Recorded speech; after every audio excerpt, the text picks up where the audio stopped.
Board game.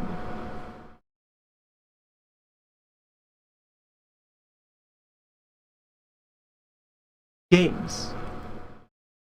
But boards.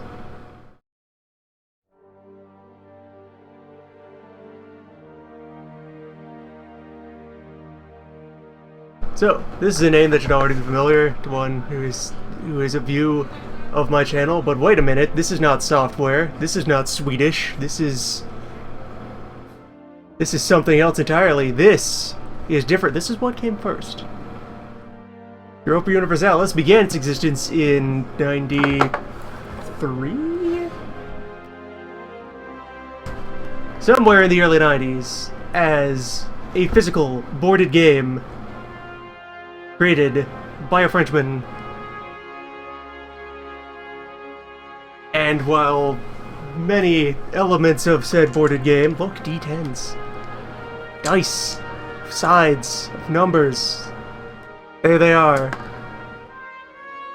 Many elements of this game survived into its eventual purchase by other companies and conversion to software and distribution as a franchise that runs alive and well and healthy to this day. But many others remain strange relics of physical board games and norms thereof in the distant past. And at some point, after acquiring appropriate revenue streams and infrastructure for communication and seeking out, I was able to acquire this physical copy of the origins, the starts and beginnings, the primeval thing of, look, here's Europe, here's all of the it's printed on paper, slightly like treated and reinforced, but still just paper, just a paper Europe. There it is, 8 sheet large. It's quite a thing. It's a whole Europe. And then over thus was, I suppose, yeah, keeping it half and half. I can almost display it on camera one half at a time. There's Universe. There's your Asia. There's your East Africa. There's way over there your Indies and your Australia, not featured on this map. What is that? Who would even know? That's a fake continent made up.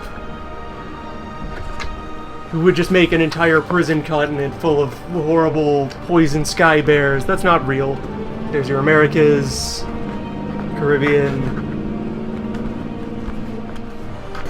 West Africa, so forth, and all sorts of boxes and charts and tracks and dials on which to store valuable game data.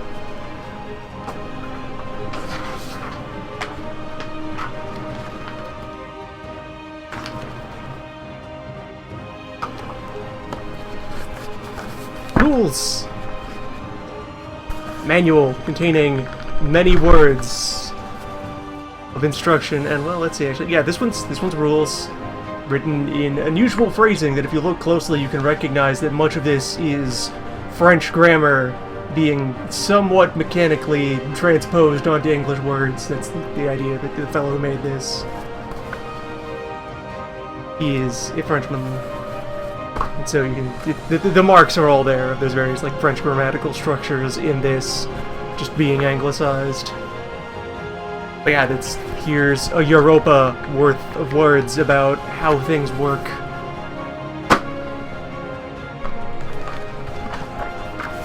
Various scenarios of play, of which there are many of the equivalent of those mid-game start files that no one ever used. And then way deeper along, let's see. There you go, the big one, the selling point that would translate into the core of what makes the video games so enjoyable. The main event, the grand campaign that everybody, the 6 players for quite a while, play many a Europe.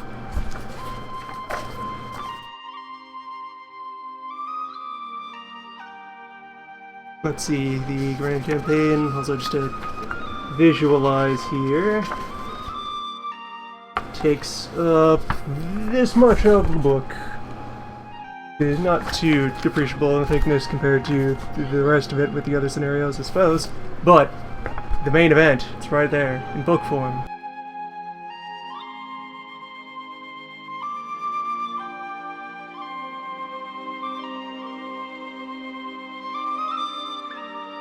The random event table! Because that's a thing that happens. Events are in here that occur on turns, semi-randomly. Many of which would continue to exist all throughout the eventual lifetime of the thing in their various forms. Let's see, hey, look, there's Gift to the State. Camera, there's Gift to the State. Somewhere in here is Sale of Titles as well. Bad weather happens and does unpleasant things to you. Bots, piracy. Oh, Wave of Obscurantism! That's right there on that page. Page this one. Yeah, right there. That has continued to exist throughout many of game.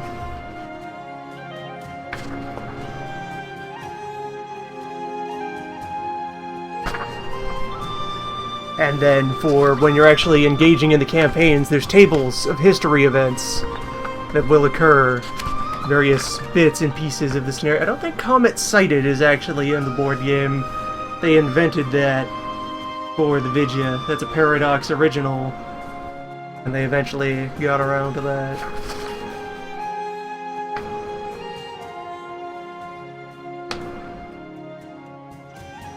This is before comets were a thing. Strange and frightening, certainly.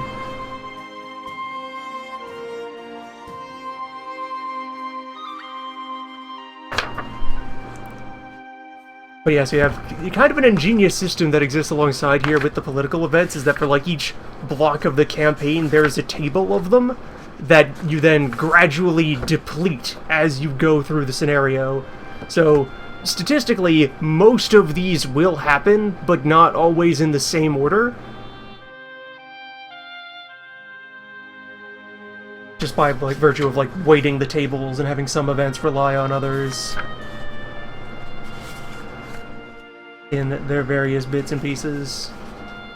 Where like, yes, okay, on the back page here, you have the tables that you roll on, where I can like slide one of those up closer to the camera. I also have scans of all of these things, which I'll be moving on to in the meat of what this session is about.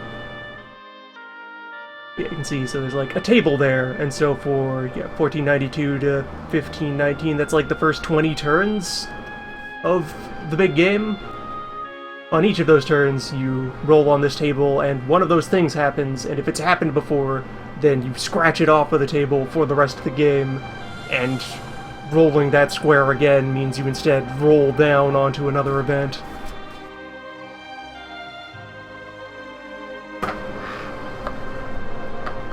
And then, burrowing in deeper, stats, tables, graphs, numbers. Wherein, let's see, yeah, that's a bunch of general purpose reference tables for how various bits of mechanics work. Where you see combat is divided into a series of rounds of fire combat and shock combat, to which you apply modifiers based on situation, and then roll a d10 to see what happens. How strangely familiar. Attrition, there's a bunch of other stuff here. Attrition damage, odds of successfully mapping new territory when you explore, pirate attacks. And let's see, I snap inside of here for a moment. There's a whole bunch of copies of those on the backs of the nation-specific cards for each main player in the campaign, where I'm just going to go ahead and flip these upside down to make them visible, but still, like, there's the page for the Habsburgs, primarily Austria, but also representing some other things under control of the dynasty. And they have stuff in there that's specifically for them. Such as, let's see, there's like tables down here for what their default army compositions are, and how much it costs to maintain them, and what their support limits are. for their military at various points in the campaign. And let's see, there's... Prussia isn't even a participant in the main campaign. They're there for some side scenarios. Likewise, Sweden, there's a Sweden table. France, England, Turkey, spelled with a Y in an E. Turkey, spelled as a Frenchman would write it. I-Y-E, Turkey. Spain, and a bit of a preview of one of the other main shenanigans of the main campaign. Here's the table for Venice and also the Netherlands. Because so like a thing they recognize here in the board game is across the whole span of history. Early in the game, there's some people who are the main players, and then later in the game, there's different people who are the main players. And so how they resolve that is, if you're doing the grand campaign, there's the person playing the person playing Venice at the start of the game. After a little while, just puts Venice away and becomes the Dutch instead. As Venice declines and the Netherlands ascends, they just flip over and be that instead. And like at the start of the game, someone is playing Portugal, but then eventually they just put down Portugal and set it aside and become Russia instead. And the person who was Venice and can become Netherlands can then optionally decide to switch to Austria at a yet later point in the campaign, or carry on as they are.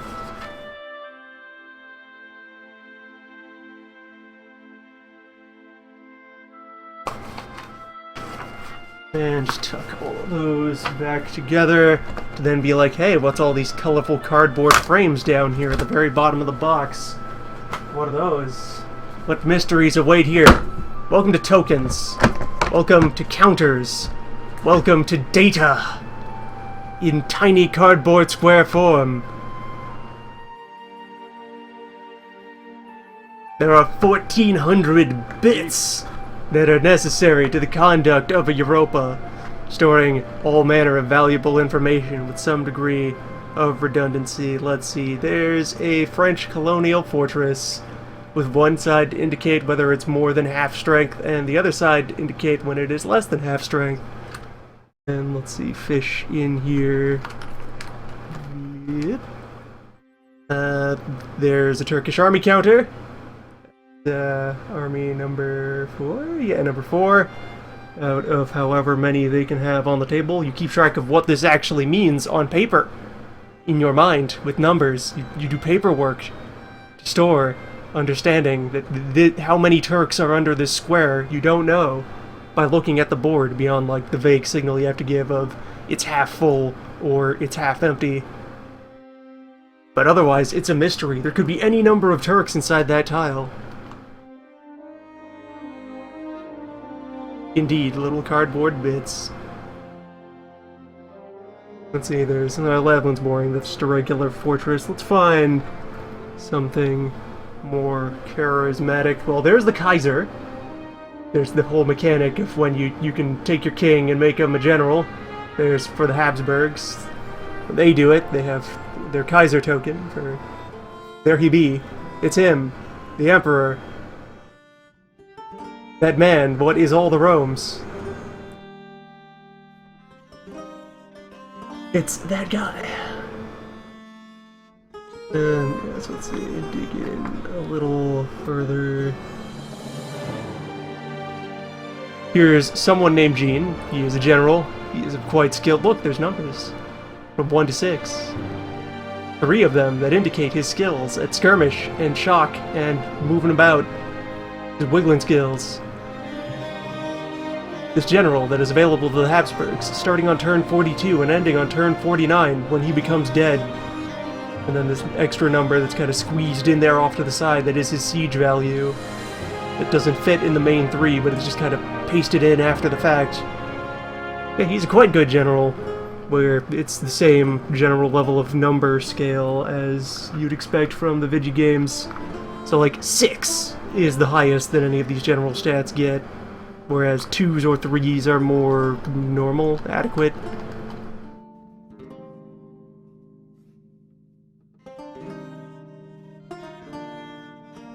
Here's the worst guy. We found him. The laziest man in the Ottoman Empire. Here it is. Representative of the House of Selim, where they have their own, like, side mechanic, where they have these fellows who are both a general and they have an attached army built into them. See the little gray, well, black one there that he's looking towards. He has some number of points of soldiers that are also a part of this. That is just his house's personal guard that they contribute. And he's worthless. Look at him. Look at this Z grade, 000 general. He brought 10,000 men, and that's it. Please find someone else to organize them. Or, when things get real tough, you can flip him over and reveal his true form, where he doesn't do anything at all. He doesn't bring any soldiers. He's just there. It's Selim. He showed up. Just him. Just Selim. Nobody else. Just him. Pay him 6 gold a turn to do nothing but take up space. You imbecile. Damn it, Selim. Why do we still let you anywhere near the royal court? Of course, like, that's a mechanic that the Turks have, where they have a certain number of these that have to be in play all the time, and at first they are, you know, adequate or good, and then over time, slowly, one by one, they become corrupt and useless, and then you have to do something to try and get rid of them before they drag you down.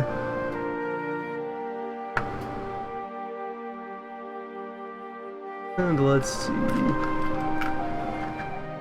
We'll continue to poke around some more of this, just for the hell of it. Just, hey, we got a box of bits open, may as well do them. Here's a Spanish vineyard. It's a manufacturing token. There's a factory. It's wine. 2 of wine, right here. Well, let's see, what's on the other? Yeah, that's... You build, that's it, what it's worth is 1 factory, and then you can flip the token over to have bought a second factory, where they are worth first $2 and then $4 directly, and then an additional the percent there, you get to apply that as a multiplier to your tax income elsewhere. There it is, wine. This circle represents Spanish wine.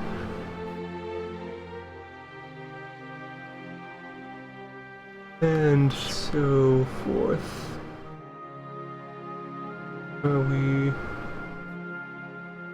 Here's the diplomacy token for Arabia.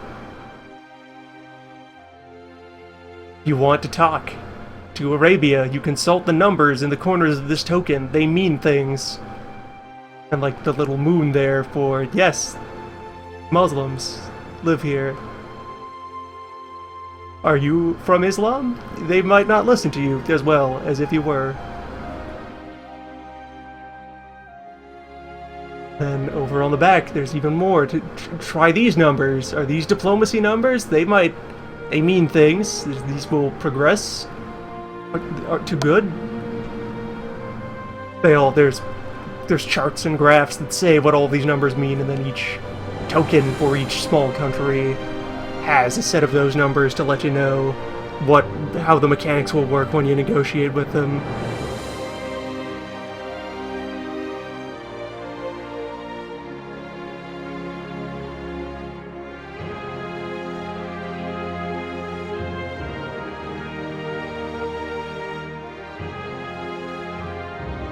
And let's have these all kind of vaguely organized into this box by broad categories, but many of those could...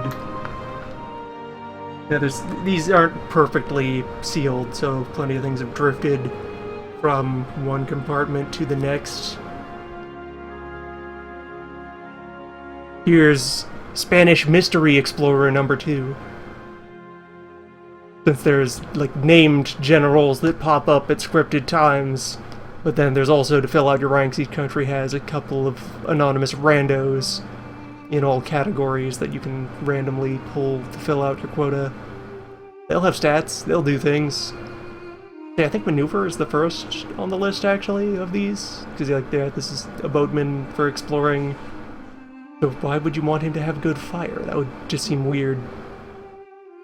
And then on the other side of the POG, there's Anonymous Conquistador number 2. The Great Rando, who charted that place, you know, the one you've heard of fought that war against those folks, the ones who used to live there, where he went. It's him, that guy. And so forth. It's Europa, but made of tiny cardboard squares and big sheets of paper. And I have had this for a bit of a while, and have been in kind of a constant, slow-burning hunt for 5 other people willing to meet semi-regularly and try to play a campaign of this to see how it works out. And also, furthermore, part of a consideration for doing that with, say, physical people in the real world, is that this map is very frail in terms of absolute things. This is 20-plus year old, 25-year-old now, just slightly glossy paper. It's not particularly robust. And, yeah, they're right, just on the side there, there's the name of the author there. Philippe Thibault. He made this. He made Europa, the first. Europa Null. Europa, just Europa. It's just Europe. Just one Europe. And the rest of the world, featuring Europe.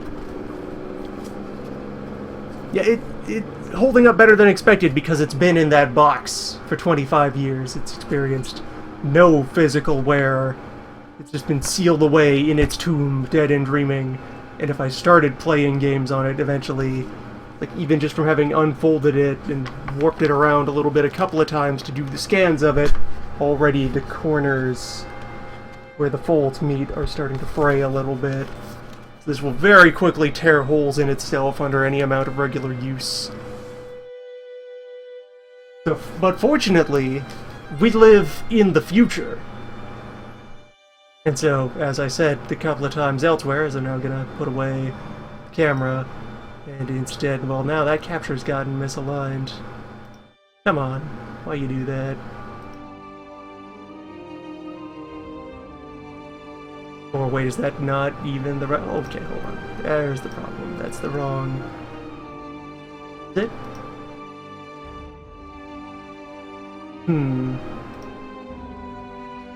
Damn. Okay, there's the start. So yes, using the technologies of the future, I have turned that paper into data. I have scanned images of the boards and the counters and other miscellanea. Let's see if that then scales in right.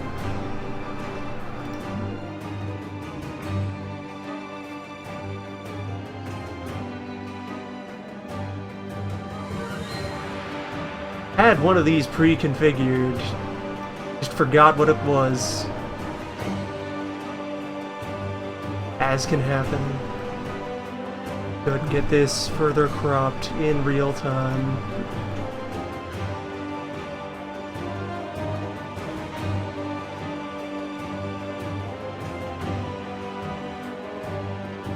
Yes, I have data. Scanned data. Maps, but as information. In forms where I can image manipulate them. Since you can now see also, now that I've got it captured and laid out there. So the scanning process of using one regular people page-sized scanner to try and take in 200 pages one at a time. It started okay over here on these far corners and then gets increasingly misaligned as we close in on Crimea, particularly. That's kind of a nexus of where everything was folded the wrong way to be scanned comfortably. And similar patterns occur on the world map.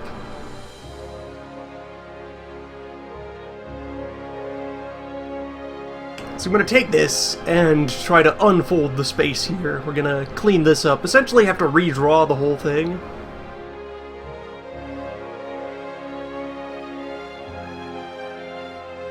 That I can then have the clean and prettied up version of the board, such as it exists.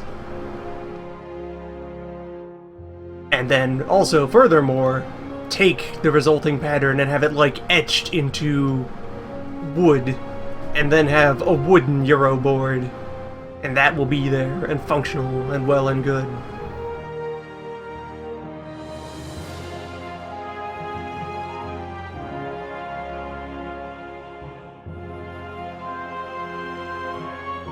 Take it in. One Europe. Spanning about what the borders of like the baseline Crusader Kings map are.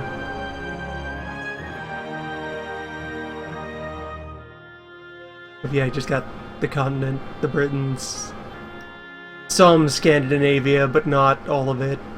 Just a slice of Finland. And then over into your West Russia, you can just see the Caspian there.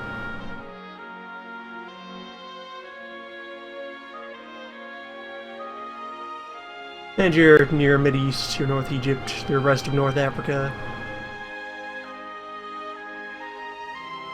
All your immediately proximate bits.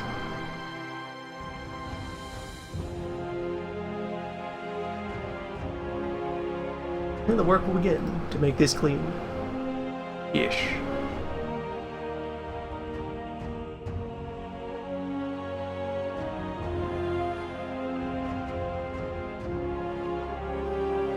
Where, yes, I already have, so the map, as you can see it here, is locked into a layer.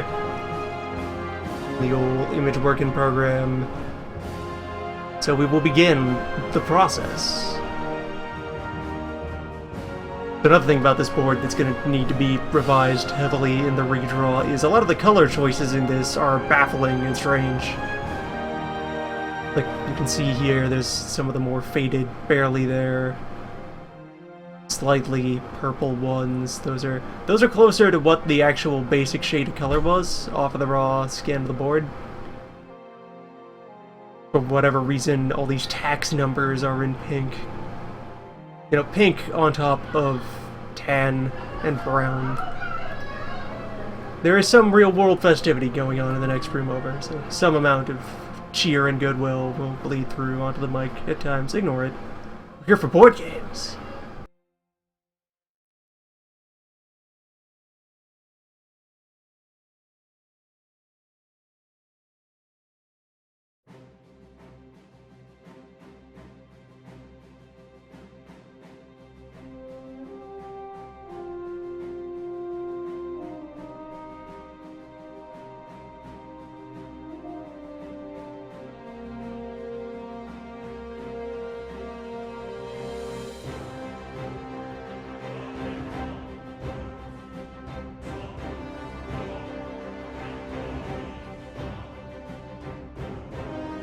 The vague doom blobs hovering here over the ocean are part of another mechanic where I'll try to see if one of them is cleaner. Elsewhere, these are clouds. Yes, there's one. This one over here is... There's, you know, actually on consideration, I probably have a nicer scan of this that I could use as my foundation. I'll have to go try to dig that up. This will be good enough for getting the lines off of it, though, and I have the actual board to consult for numbers. So this is, like, how dangerous it is to sail through that stretch of water. Where, alongside the number rating, which is relevant for the mechanics, the more dangerous clouds get increasingly dark and ominous.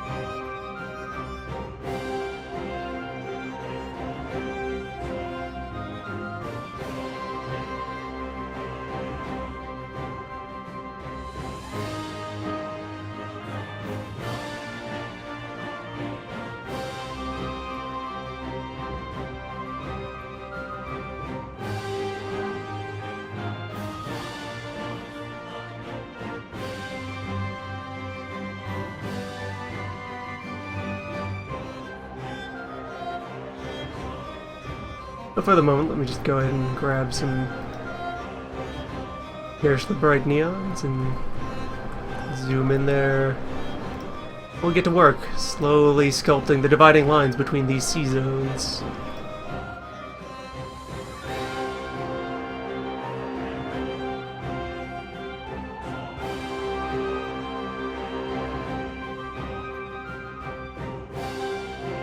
Beep.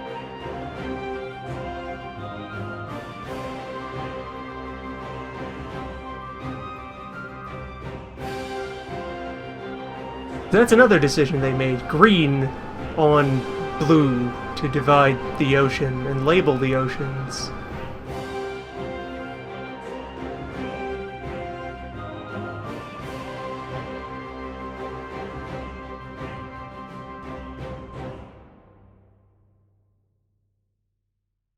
Gotta be a better way to do.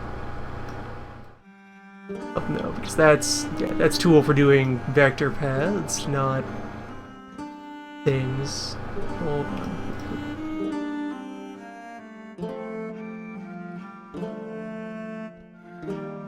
Joys of using open software, where common functions that you usually take for granted elsewhere are hidden deep within dozens of arcane layers, instead of just being up front where you'd expect them. I have tools for calligraphy.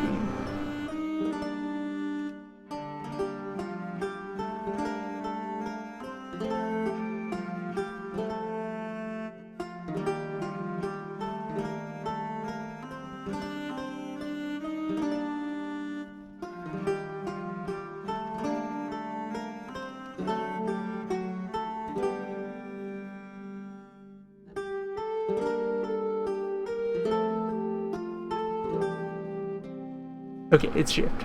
Yeah, there we go. There, shift. There we go. There's lines. Let's start carving up the sea zones.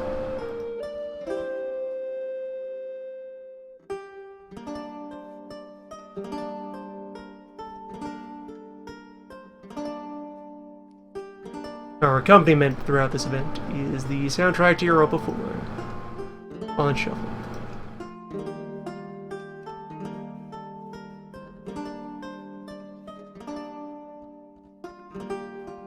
And while we're meandering about here, you can kind of look on tour and vaguely see out of the corner of your eyes all the familiar bits and bobs that define the Euro map. Like, hey look, here are places with good harbors. The various kinds of dot on the cities indicate what level of, like, basic natural fortification exists there.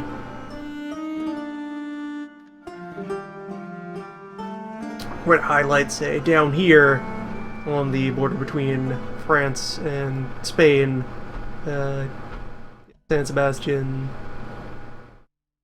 and... yeah, wow, that text has been terribly mangled here. I have a cleaner one somewhere, but yeah, all these. Perpignan over there. These have level 2 forts innately, whereas the standard dots that are elsewhere have only level 1 forts. Girona, probably? Yeah.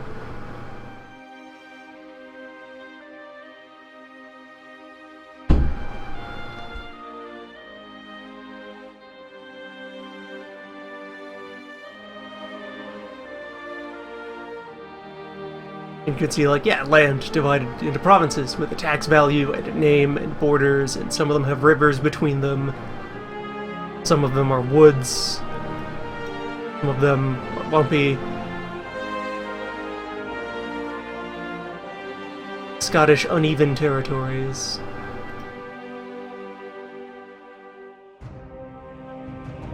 There is this circle out here in the middle of the North Sea that says Russia, because these icons here are trade zones. That's what they're representing, so that is there to be representing all the commerce that happens up over this way through the far northern routes. That corresponds to boats going to Archangel. And some of these have countries' names on them because that's considered their home zone where they have a bit of an advantage. Whereas then there are others with no country that are just out there to be competed for in general. The number on them is how much cash they're worth when monopolized.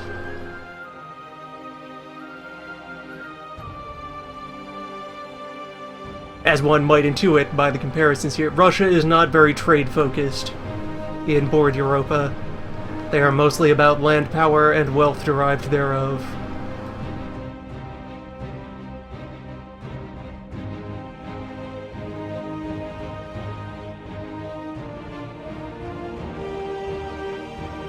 Look, it's Gotland. Visby. They get a whole 1 tax in Gotland.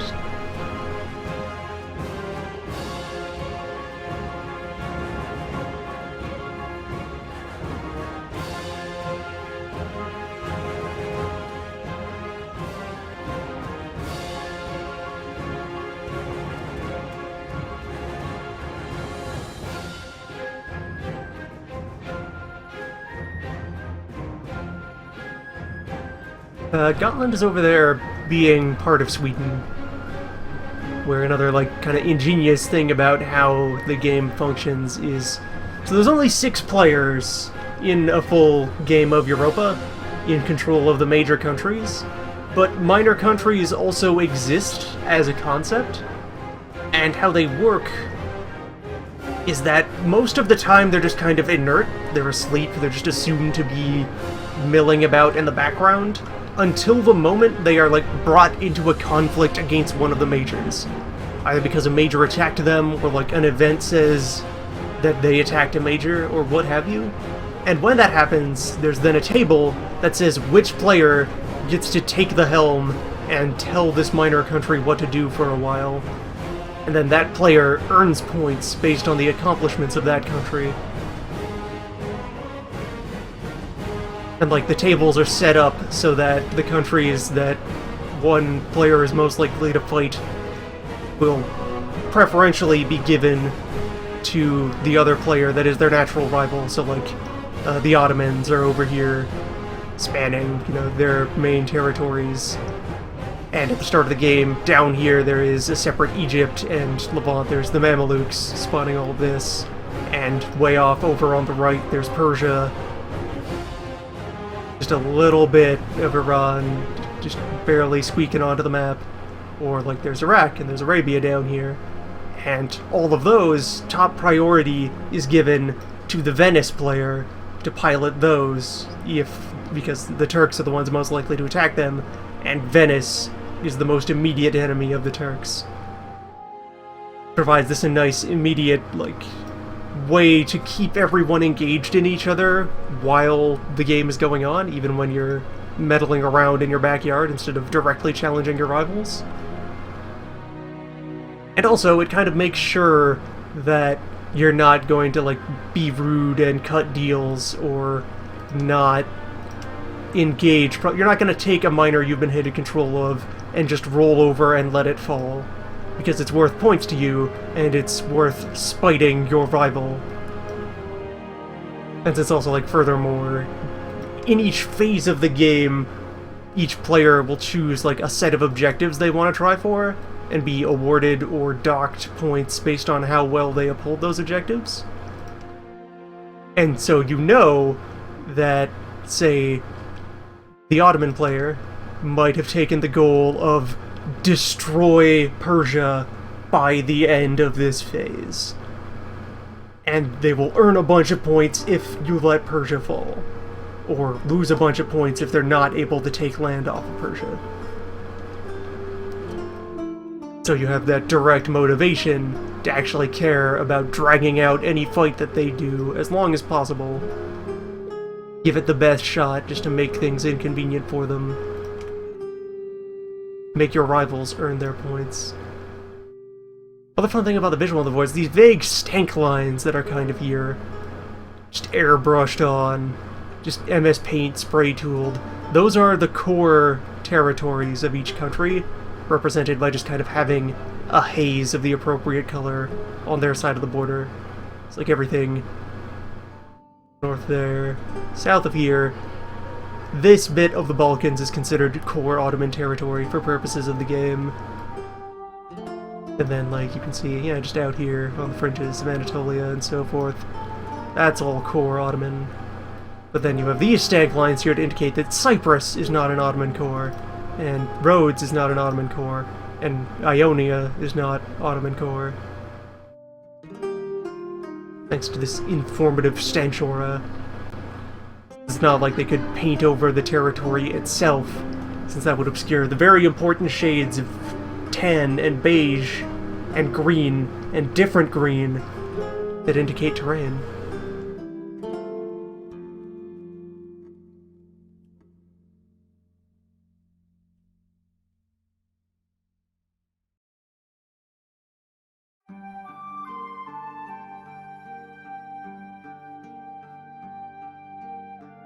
All that valuable data.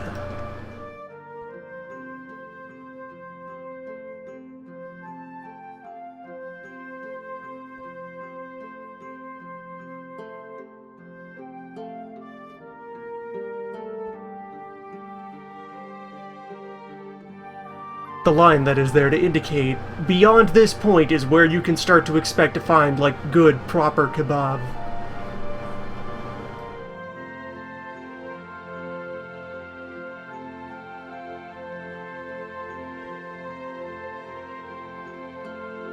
I think that's all the sea borders that we've put.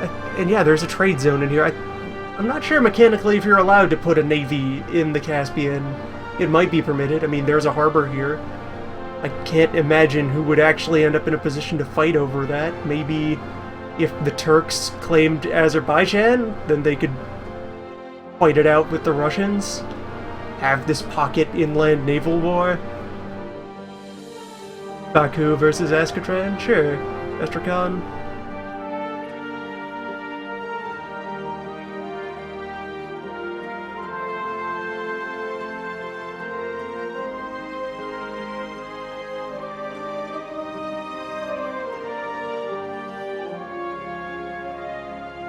Yeah, all the text is really garbled on this scan, but that's not too big a deal.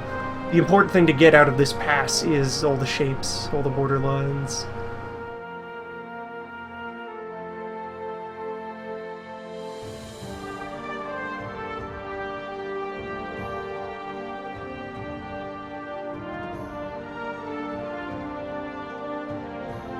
To get the map geometry down, such as it is.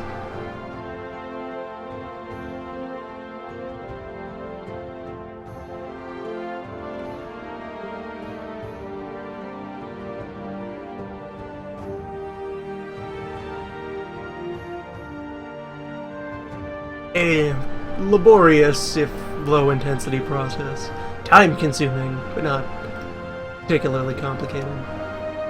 Oh wait, also, just to be sure that I can, like, visually judge which lines I have added to this layer and which I haven't, let me just... Yeah, now we're talking. That's the good shit.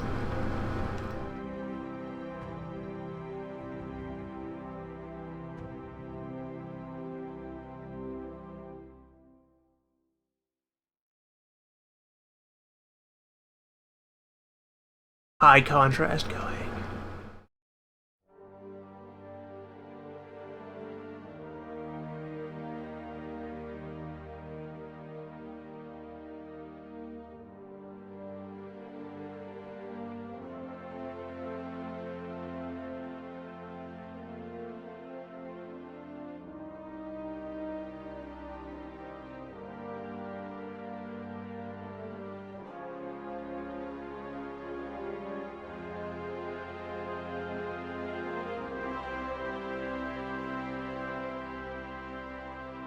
Sure to faithfully recreate strange, wobbly Scotland.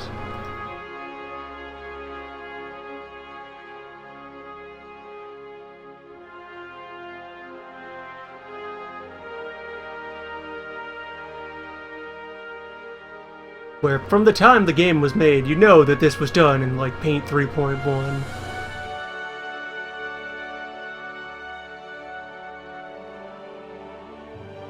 Has all the maker's marks.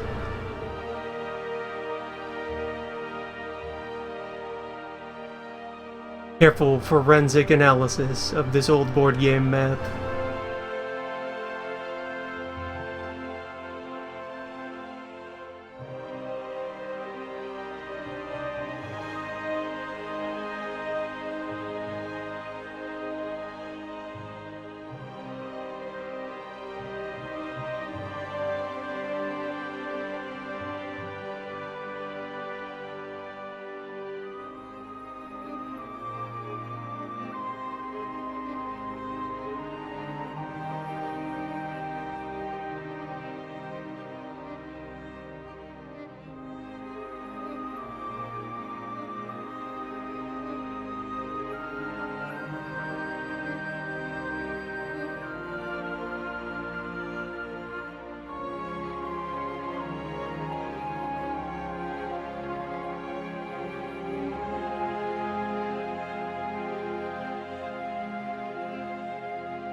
Lancashire, and then just this L been penciled onto the ocean, perhaps a little bit devoured by filling the ocean.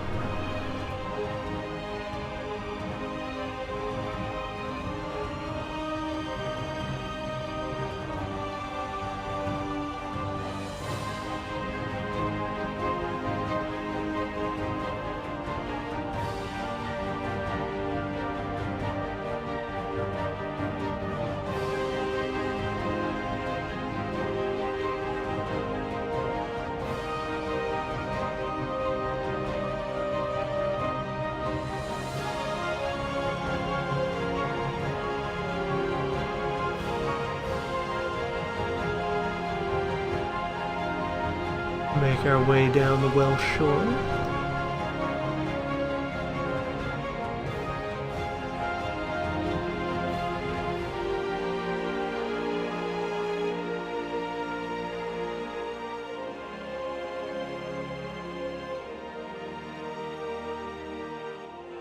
Feels like I'd always take a short detour and just handle Ireland while I'm here. So while man is drawn there, I'm not sure if it is mechanically considered anything. There's no label on it, there's no number on it, there's no dotted lines to connect it to any adjacent territory. I think man is just cosmetic.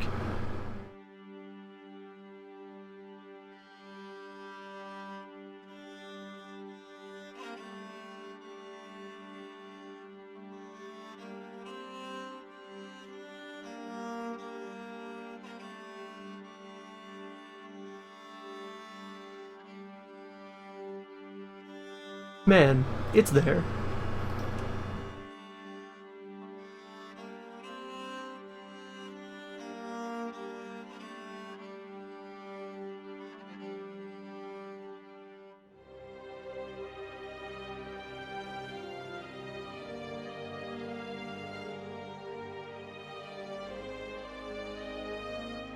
In the event that I can assemble a crew to do it, I would definitely conduct play of Europa.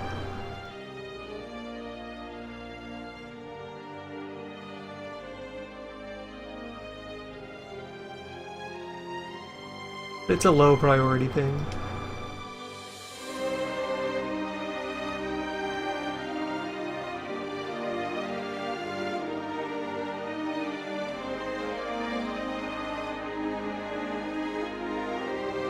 This has already been sitting idle on a shelf for like a year since I was able to acquire it.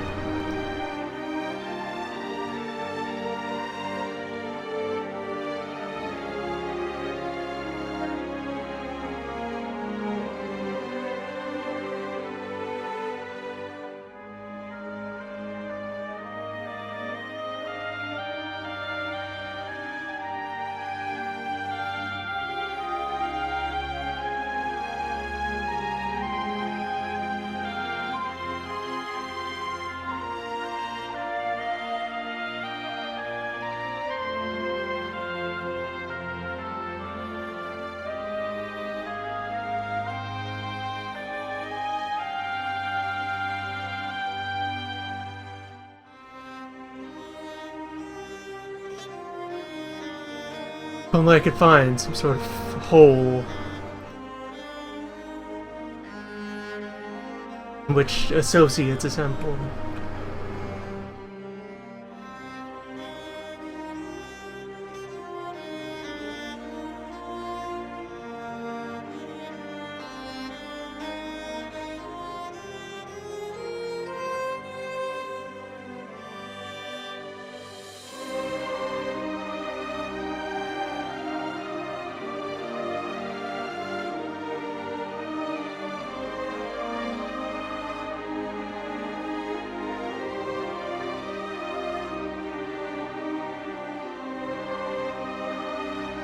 Ideally, I'd finish the beautification of the file before running such a thing, which could take a while. Plenty of lines to clean.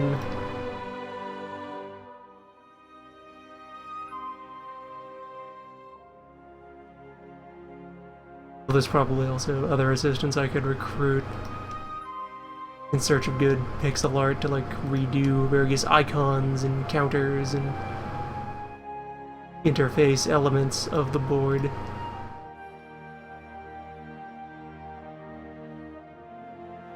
Get a nice set of storm clouds, markers for armies, and navies, and various leaders.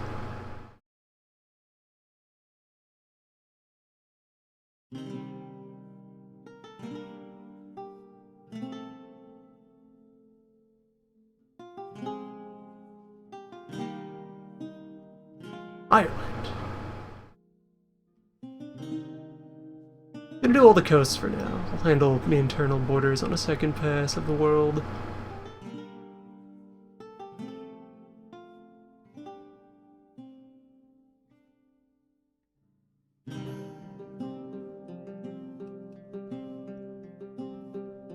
This is GIMP.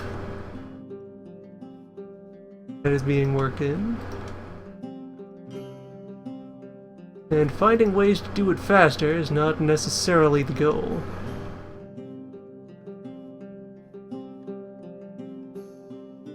If anything, I feel it would be more true to the spirit of the creation of the game, the history of the hobby.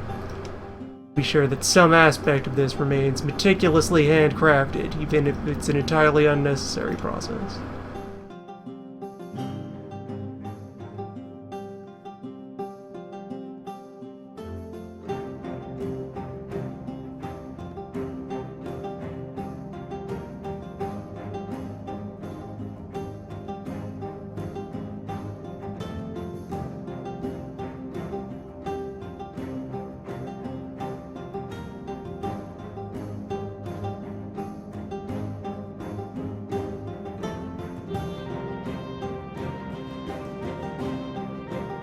Yeah, that's what Plymouth looks like.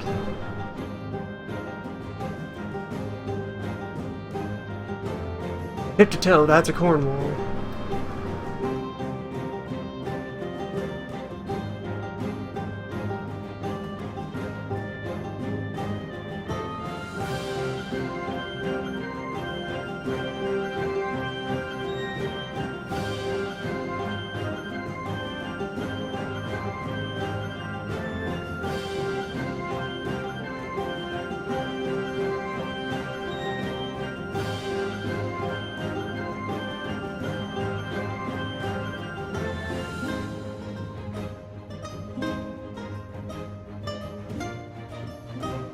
Cornwall, Comwall, Cromwell.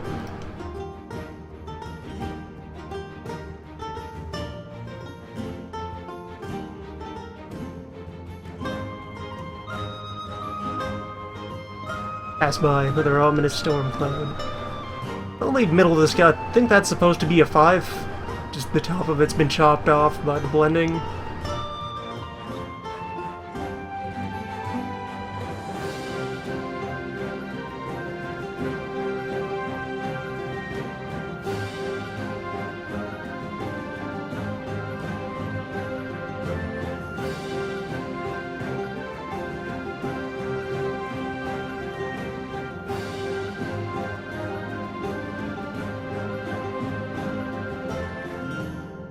The whole naval attrition system is itself another kind of interesting mechanic, where for the purposes and timescales that the game represents for its individual segments of doing unit movement for fights and so forth, they decided to give boats infinite move speed. That a boat can just get to wherever it has to be in the world within a combat segment. An individual round of the combat engine is supposed to span months at a time, or so. So a ship can just get wherever. However, it has to suffer attrition for every space that it passes through. And so for very short trips through calm waters, the math works out such that it won't take any damage. But if you decide to have a fleet just completely go ham and try to berserk its way to the far corners of the world, most of it won't make it there. It's using your infinite move speed is telling them to just completely disregard safety and take the most dangerous routes they can find. Ride out every storm. It's a very straightforward risk and reward thing. You can put a boat wherever you feel like. You can put a fleet wherever you feel like. How many boats arrive is up to the winds.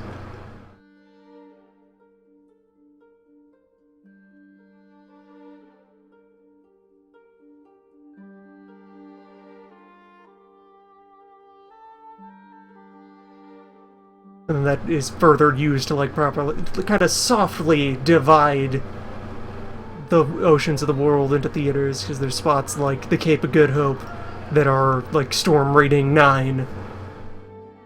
They're just weather, no, don't. You will die here. So trying to go all out and expedite back and forth across Africa over and over again will destroy you.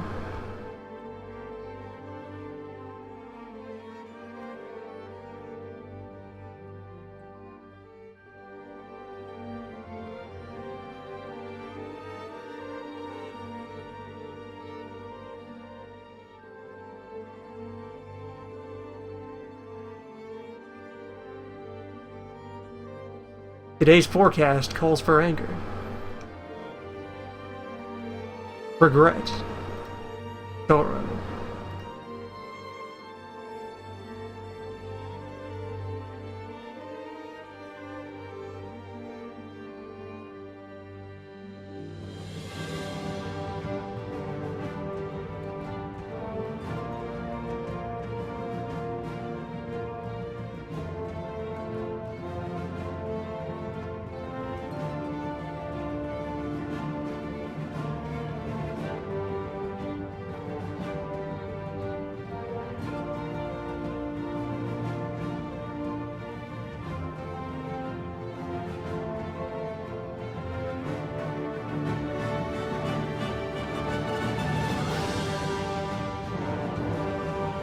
And that's a Britain.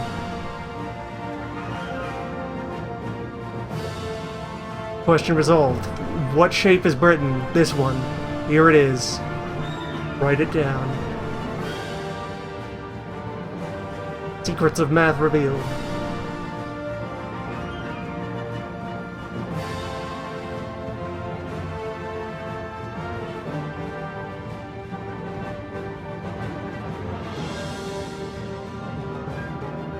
Over to Norway. And yeah, that mechanic still, also a bit extends onto how land combat functions, where armies will have a number of movement points they can spend per round to go places. They can spend half their movement at no risk, and if they go over half their movement, they will need to roll attrition regardless of other circumstances, because you're forced marching them.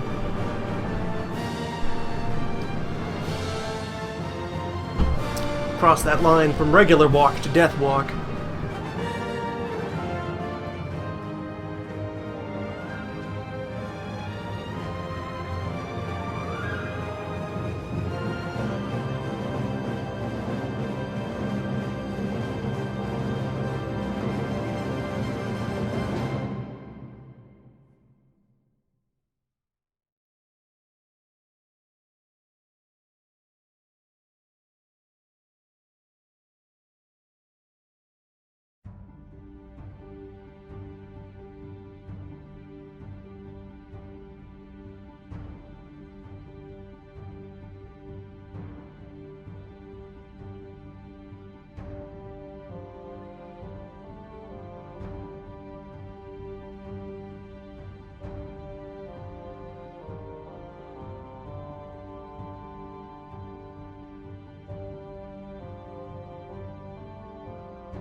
And there was also always desertion.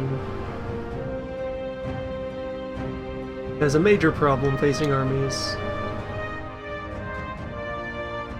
Desertion, pretty well across the world, you'll see it considered among the highest crimes, facing the harshest sentences throughout history, because you really cannot let soldiers get away with just leaving. Because that is the thing that would often happen. You try to force someone to fight in the army who doesn't want to, and at the first opportunity, they will walk. They will take their chances with the wilderness and figure out how to get home.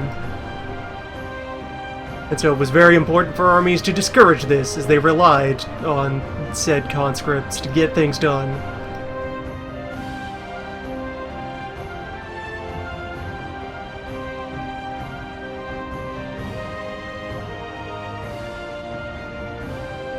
It is only much later, as you start to see more in the way of permanent volunteer armies, that deserting is lightened up on. As just rude because you're breaking your contract that you chose to join into, rather than the most public and painful of deaths we have available to send a message to the other peasants.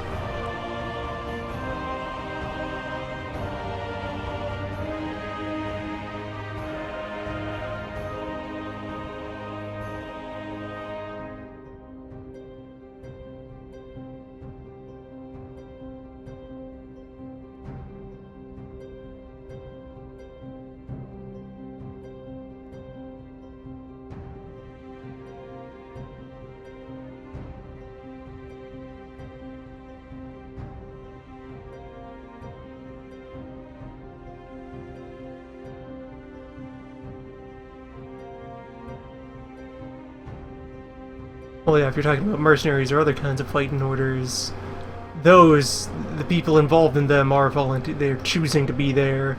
It's their job. They have their job or their, like, sacred calling, if you're talking about, like, brotherhoods. It's people who are there for the loot or for a purpose.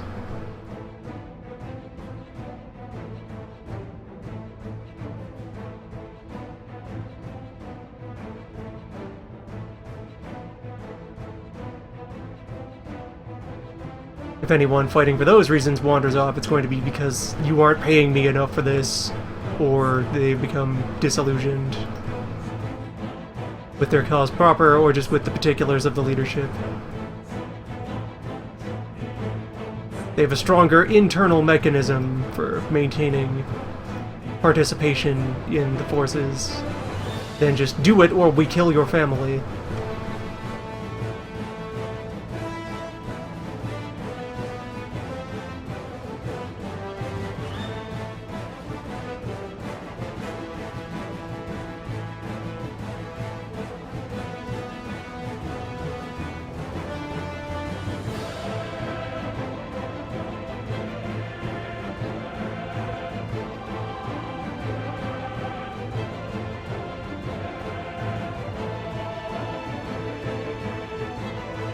That's a Sweden.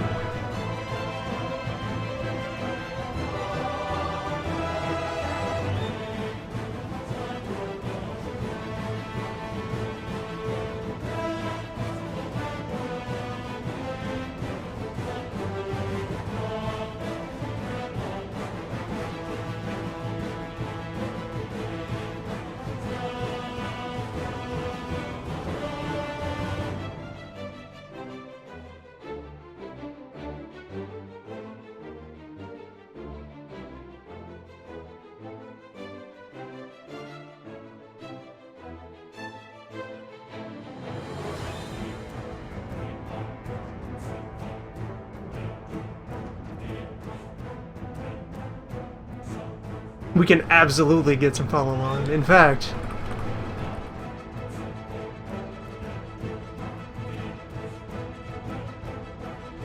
go ahead and do that right now. See, there was a Euro 4 rendition. See, is that on this list?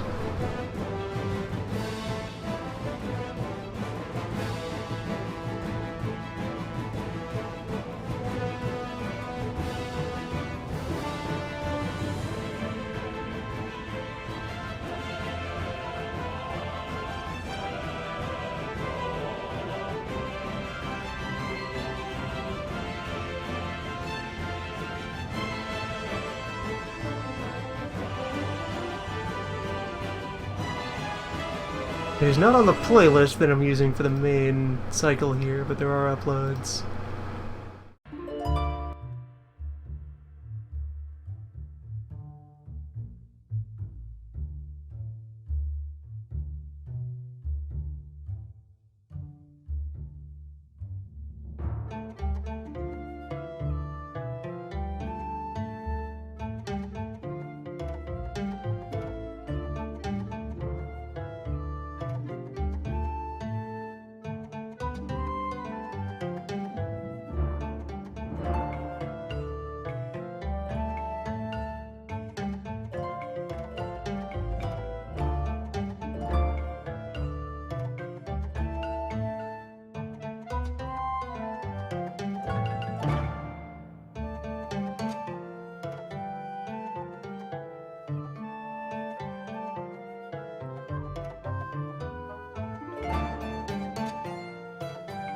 So I'd start at Finland and go west until I've enveloped the whole continent.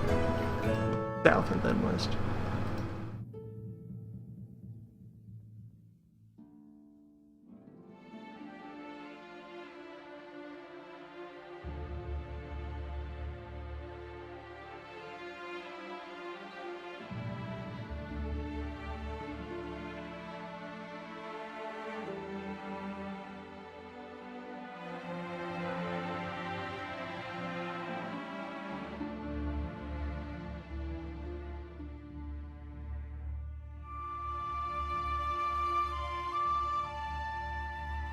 It's taking its time getting to the actual meat of... So let's switch to the Europa 2 version.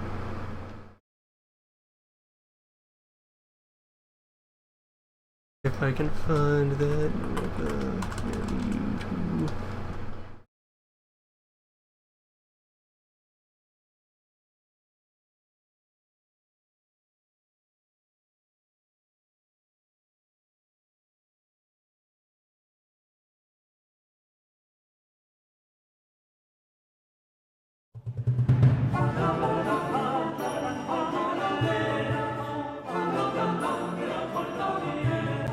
Alright. Better.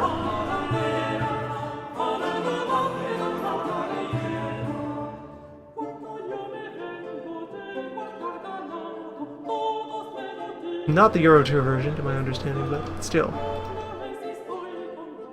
With vocals! Market improvement. With vocals and gets to the damn point.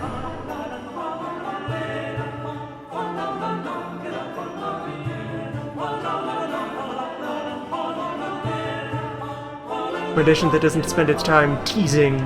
It's not memories flowing.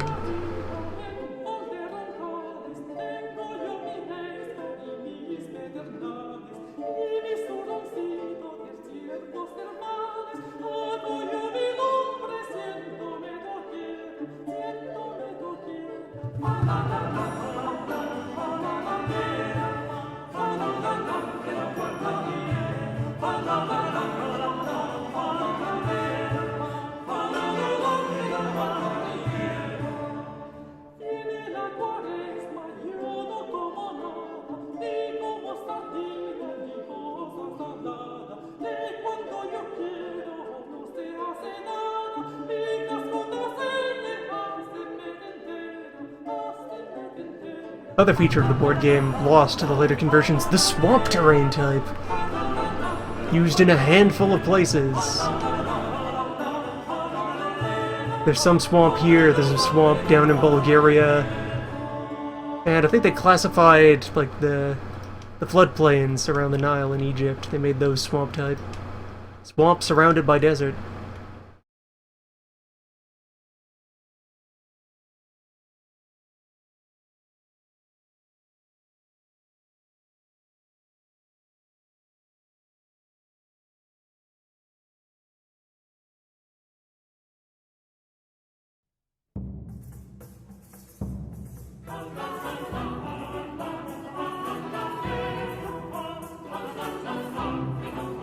There. There's...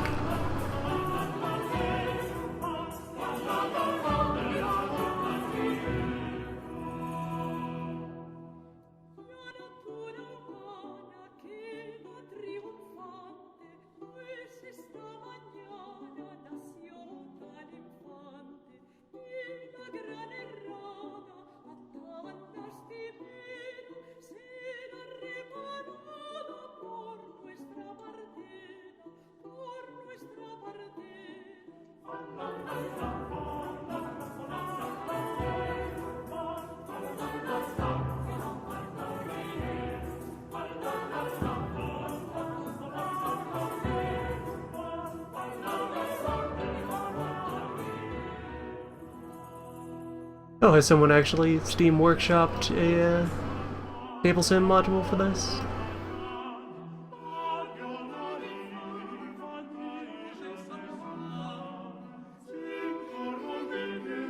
I once started a little bit of assembling a table sim module of it. I never published it though.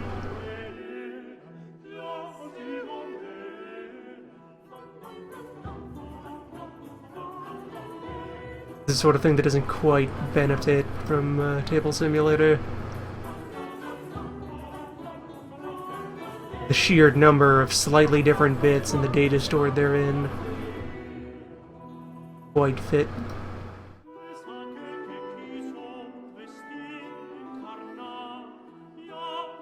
If anything, as far as mediums in which to play digital board of this, if you take like an RPG utility of your choice, like Roll20, and load the assets into a table for that. That's the good stuff, because then you're also freely drawing on the board to leave notes and relabel pieces and assign ownerships and all that sort of thing. An RPG environment just has all the right tools.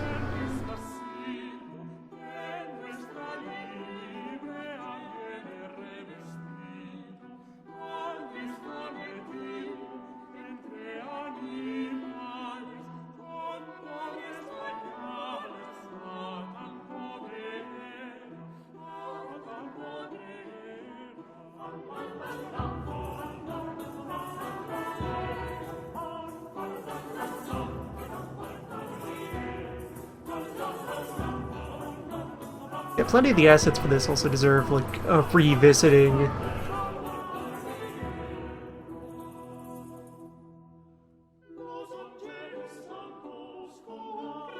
The ports with purple outline, I think that indicates that it's a fortified harbor.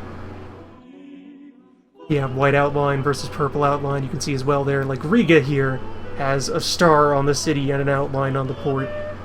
So it's a fortified harbor city. Something like that. Or, wait, no, that's what it is. So, purple text on the names and the icons indicates it's the capital of somewhere. Where it's harder to judge because they don't, like, draw the borders of the minor countries onto the table. But each of these purple cities is a capital of somewhere. Ulm and Mainz and Metz and... As you'd expect, there's like 200 tiny princedoms inside of the Holy Roman Empire. But yeah, you can see, like, meanwhile back over here in France, Paris is an alternate color, because that's the capital.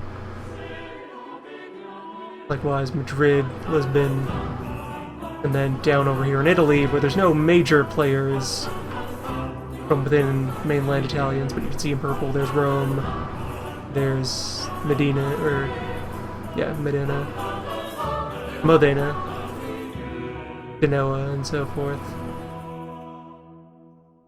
Savoy with Torino. Yeah, that would be that. Riga would be capital of whatever they have placed that maybe the Lithuania that they have spans to over there. I'd have to go and check the charts.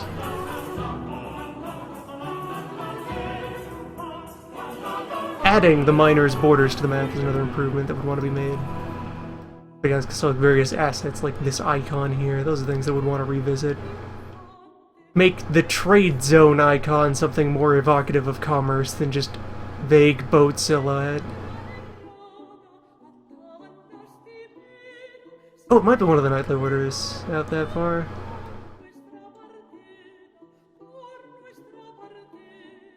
There are a couple of nightly orders. One of which has special mechanics for just being in a permanent state of war. Pirate Knights. That's the ones who are based down in Cyprus or Rhodes? It's the Knights of Rhodes, yeah. they are in a permanent state of war against the Turk. Just have free reign to do piracy against Turkish merchants.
And these dotted lines here are here to indicate that just like all these islands here are considered Denmark province.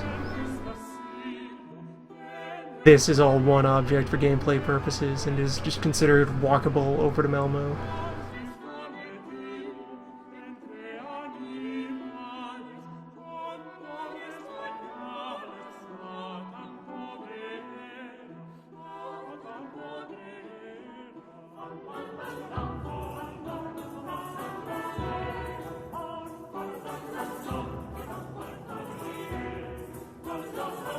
Oh yes, and the Malta being successor to the Hospitalia, that's also part of a mechanic. Where if they get conquered, the British player, or British or whoever is in control of Malta at the time, Beep. I think defaulting to British if Malta is neutral at the time, get the opportunity to choose to rebase the knights to Malta and let them continue their work, or to abandon them to fate.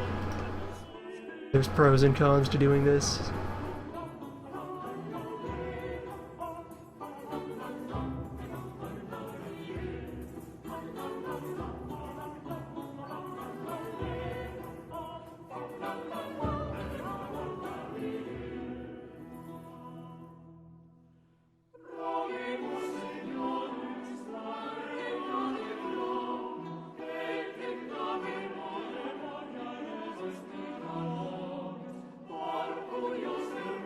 It would probably more often be Spain.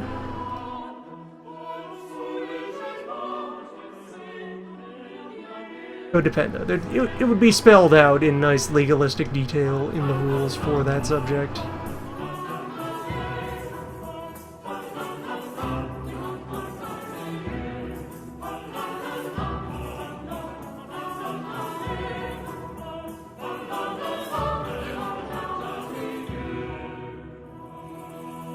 Start date for the board game is 1492.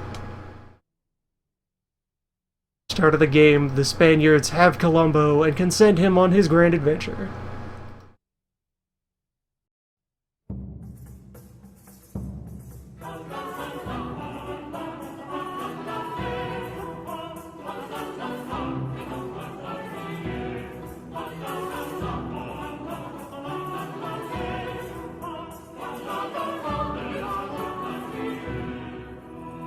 Meanwhile, the Portuguese have, I think, Bartholomew Diaz at the start of the campaign at the same time, and they could send him out to go steal Colombo's thunder, or instead pursue his own historic journeys.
Yeah, Europa 2 had the Fantasia scenario where the map starts off entirely unsettled except for the single province starts of 8 countries spread evenly throughout the world. And then you go and settle and conquer your way across the planet.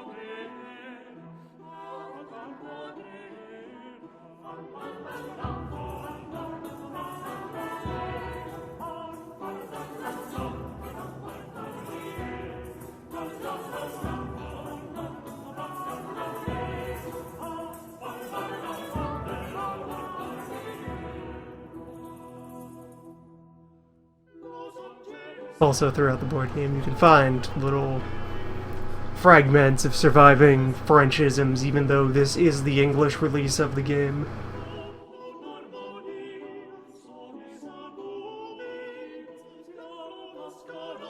Like Nederland.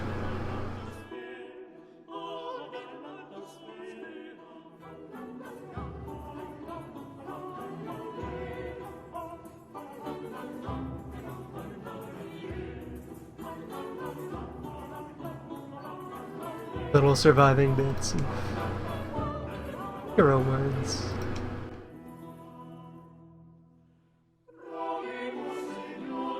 Weird mix of what things are called by their own people, what they are called by the French, and what they are called by the English. Across this whole journey that the game takes in order to get to this copy that I have.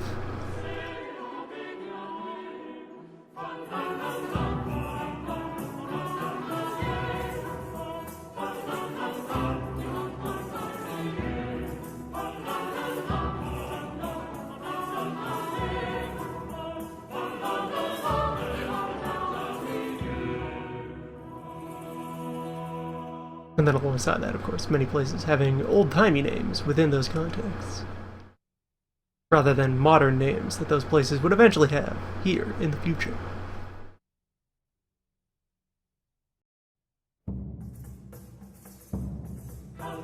Or even in the 90s when the game was being made in the first place.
Gently carving the French coast.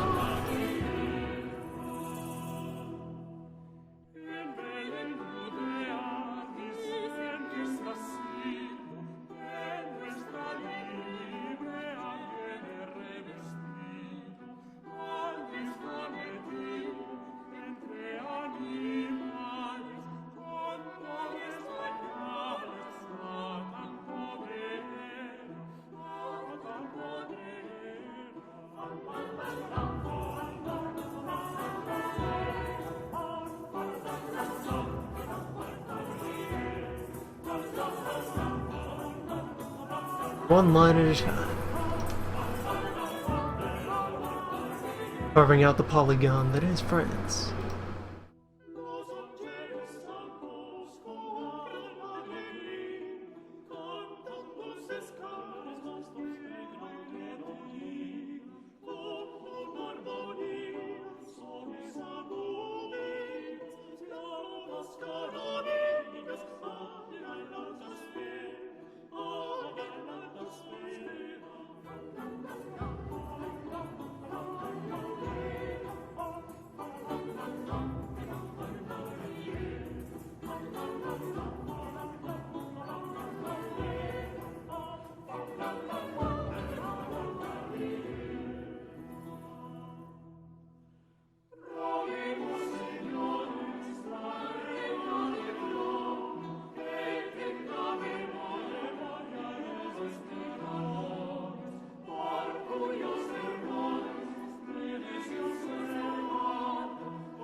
Well, we nearly finished going the one directions. The job's half done.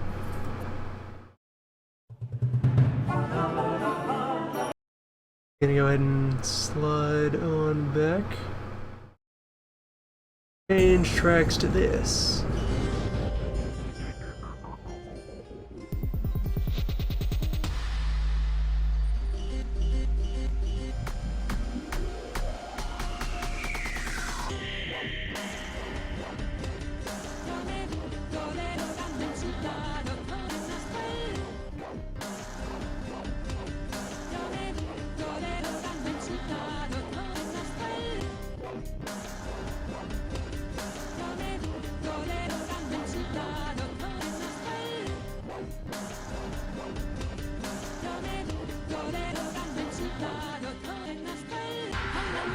Let this loop a while, and then if it eventually wears out its welcome, then we just go back to a cycle of regular Europa soundtrack.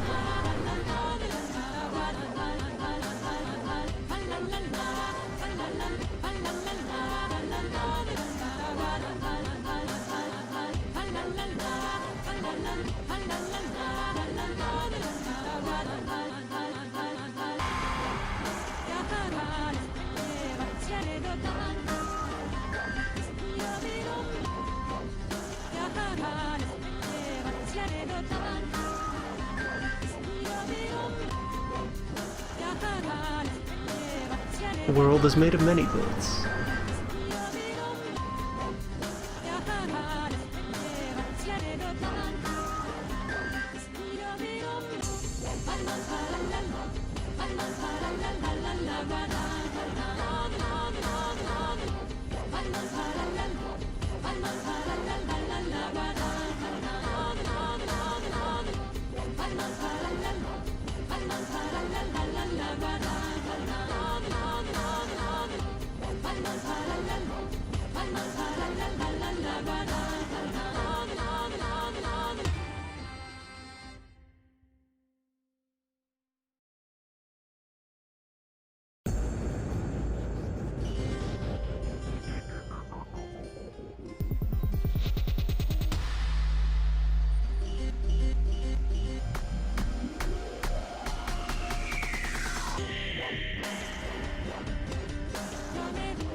Also, as far as earlier someone mentioned the thought of using just like select by color to help ease up this process, I am now fairly certain that that is how this iteration of the image came into existence already.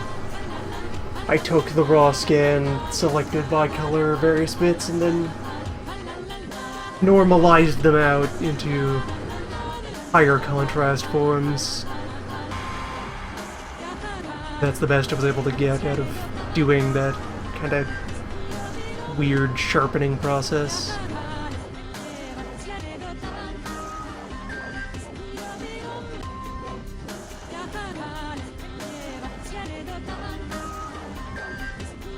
Well, you have some bits like here that have managed to achieve a fair deal of smoothness, and then others that are strange and heavily artifacted, depending on how well they took to the treatment.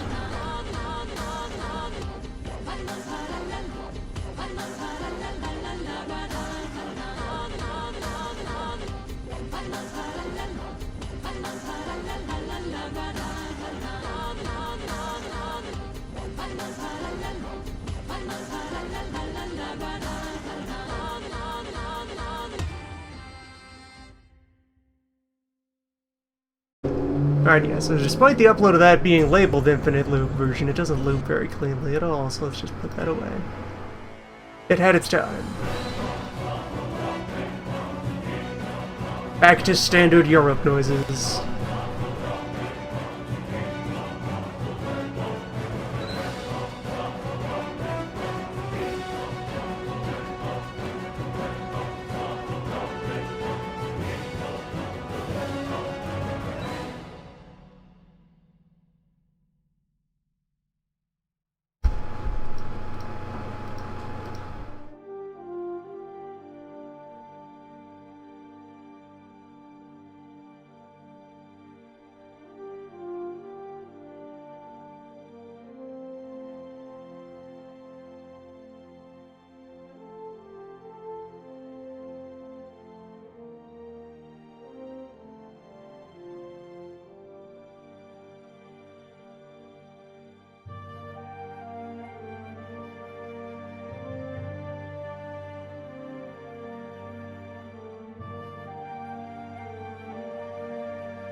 Note here as we pass by that France has their core territory stench aura that is also green?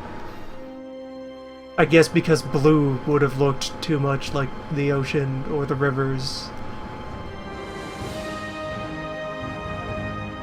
Green France up against vague, slightly gold haze of Spain. Portugal gets brown, even though that looks just like the mountains that it's next to.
Beep.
The goal of all this tracing is to produce a cleaner version of all the art assets for this game for easy use of online play, and then also for eventual, like, recarving into more durable physical media.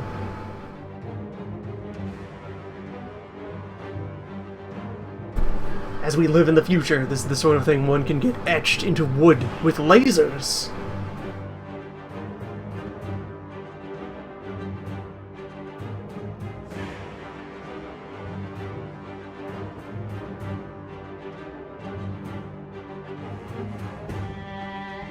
Though that requires a nice, clean, high-contrast image to work from.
Environmental noises.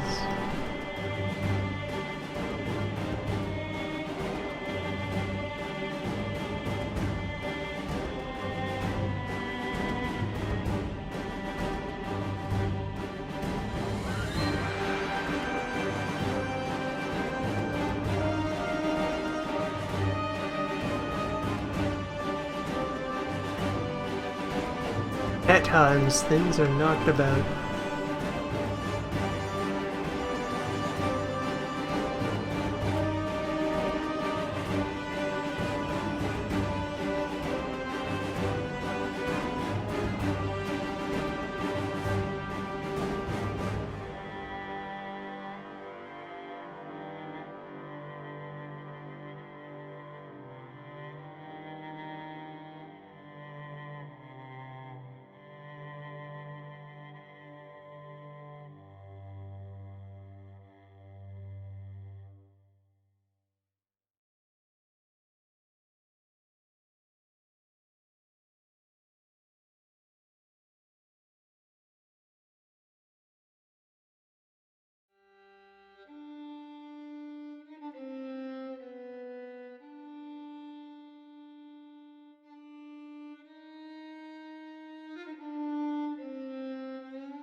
One could consider other mediums on which to cement this. All sorts of possibilities, but all of them must root from the common effort, having prettied it up. I say as I slather more magenta onto the field. Fine, it's a science color.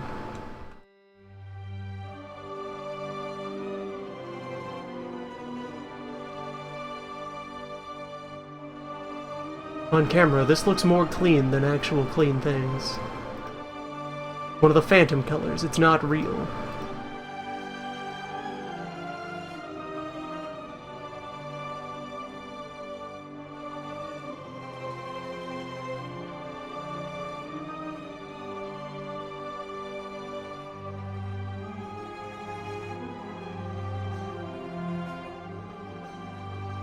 It can become anything once we engage your augmented reality system.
And over here, right in the borders of Venice. Presented in orange. The immediate Venetian cause. Further territories existing elsewhere. They have a couple of islands off the top.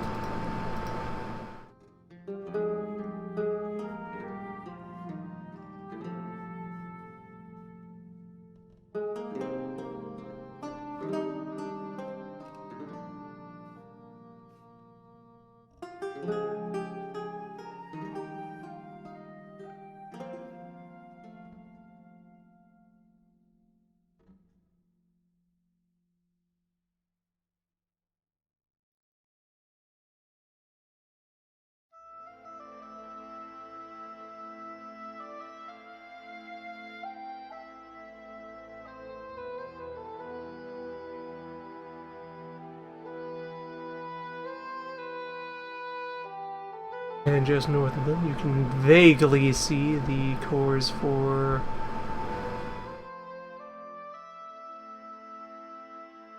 Austria's cores should be around here somewhere.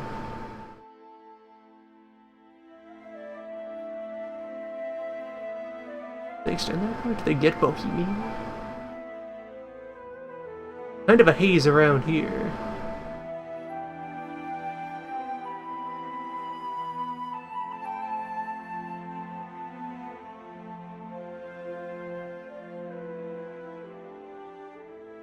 There's Austria itself. There's Vienna. So, I guess? Friggin'.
Probably do Corfu over without using lines, just sketch it by hand.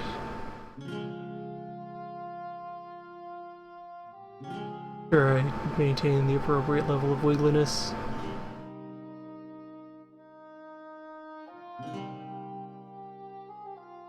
As lines, it quickly degraded into just a shape, just a polygon. Triangular Corfu.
Does Naxos over here even have a... They should have a tax number here that the early pass there kind of had it swallowed up into the sea. Go check the source map to be sure. Huh, no, they don't... Well, right, okay. Naxos is the city that is capital of the Ionia province. That's the idea. These are the same thing, as indicated by the dotted line.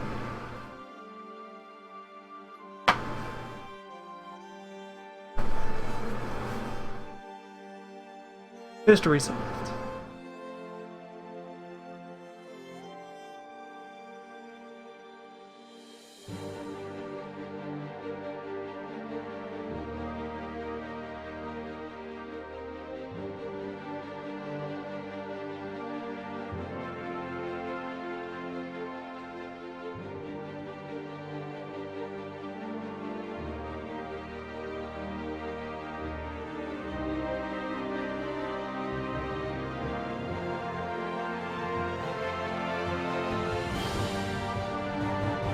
We'll get to more of those as I'm coming back down the other side.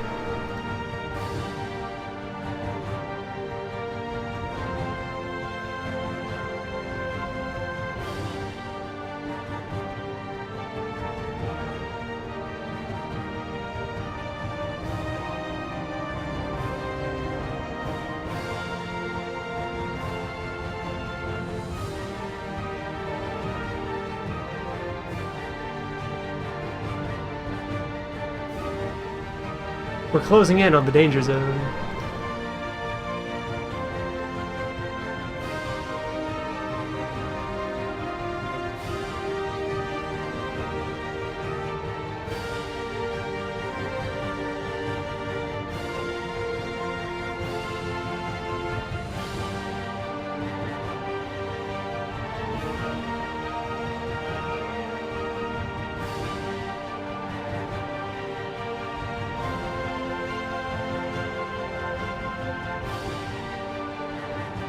And this map which has Constantinople, even with the game starting at a point where it has become Istanbul.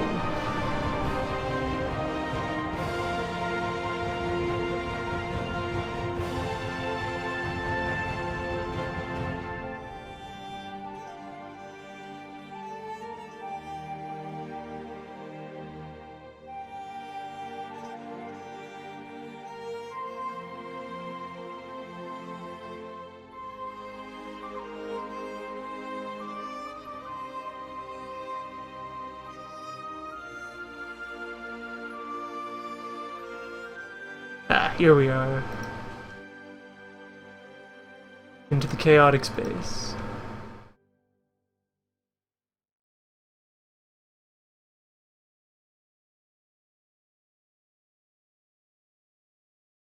Most of the repair work is centered here. Judgment calls must be made about where the true lines are. Yeah, you can see the texture of where things all come together here. So, like, this is where the corner of the map is, and where the corner of the map is concave from when you're looking at it on this side. All four directions fold around that point. So when you have it laid out, this is an indent at a point where the material kind of pinches together.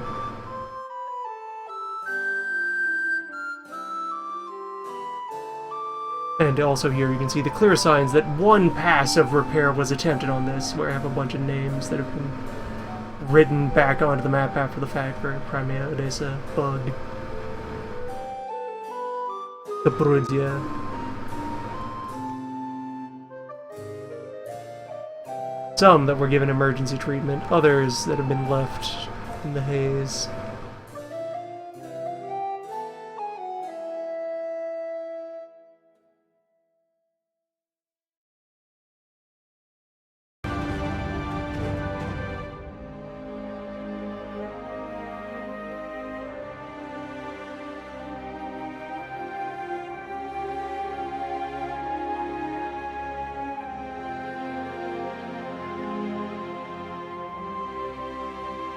Also, alright.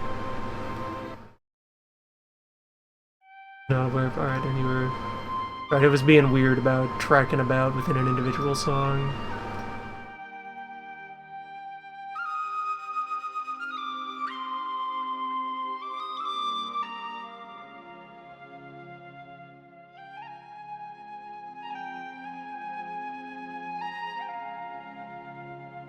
Oh, Constantinople at a time when it remained Constantinople, but in Turkish.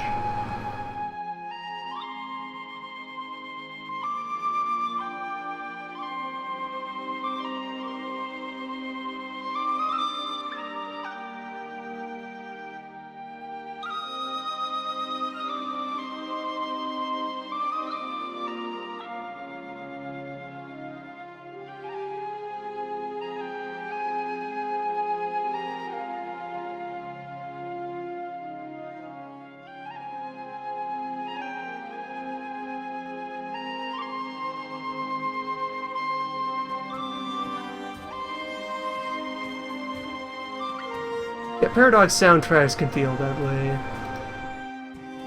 Especially because you will play the games in long sessions, all these will blend together in your mind. You just kind of merge internally, like, the rotation for peace and the rotation for war. Like, these are not particularly long individual music tracks, they are like a standard 3 or 4 minutes. So you're going to cycle through the playlist many times in a couple of hours game session.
Yeah, mechanically, I don't think there's much that distinguishes swamp terrain from, say, woods terrain.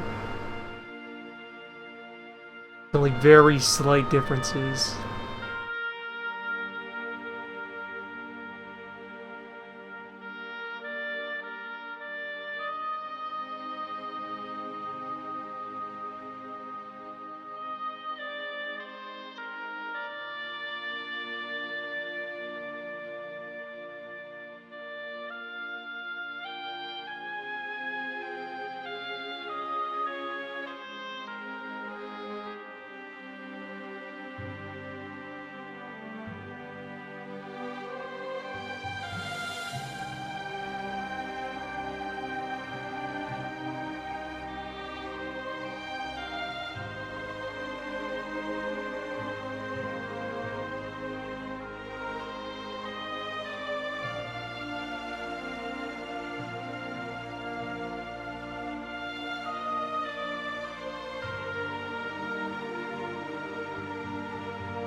Defending in mountains is usually the most noticeable gameplay impact of terrain.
I'm supposed to find something to talk about as I continue to detail these islands. We've brushed over a whole bunch of this this map, and there's a lot of the core mechanisms that would go on to define how the video game functions are present back here in the board game. See, all these provinces have tax numbers on them. Some of those is one of the ingredients of your income. If we turn for a nation. So a further interesting, weird twist that existed on those was that, so you had two halves to your trade income. You had internal trade and external trade. And how much of the map was under your control would influence how, like, what kind of pie you were competing for internal versus external trade. Such that very small countries territorially, like Venice or the Netherlands or Portugal, still end up financially being able to punch up because they are competing for the biggest slice of the international trade pie. Whereas somewhere with a lot of territory, they have the benefits of a strong internal trade bloc that's very consistent, but less extravagant than if they were engaged in grand international business. It's kind of an interesting wide versus tall dynamic. But then also additionally you have, like, alongside your stability, you had National Trade Index. That was like a vague measure of overall economy prosperity. And you had two of those, one for your internal rating and one for your external rating. So if you wanted, as a very large, sprawling, land-focused power like Russia, or even a not particularly sprawling but very populous and developed land power like France, you could choose to just invest in your internals.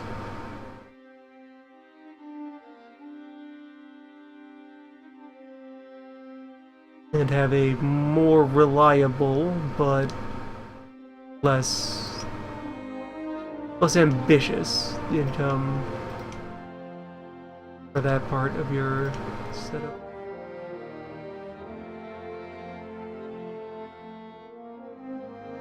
And then, of course, events could always swoop in, shove your numbers around in rude places. As will happen. Your financial equivalent of Comet Sided.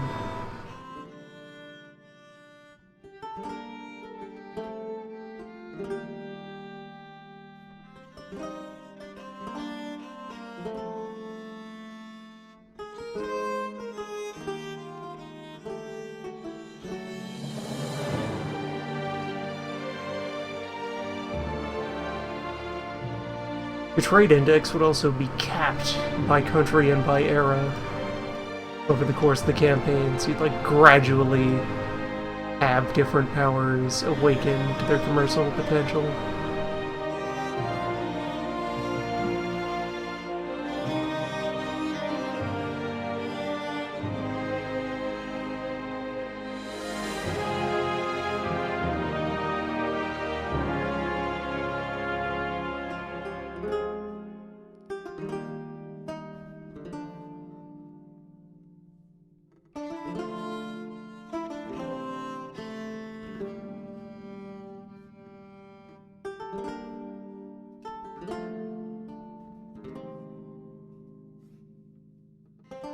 I believe Cyprus is fortified, yeah. If I, like, pull back the lines here.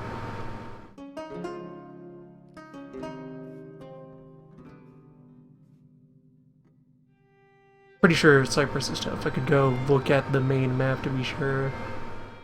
I also already, gradually over the year since I purchased this, I took all the data that is involved on the board, and I have it written out cleanly in spreadsheets.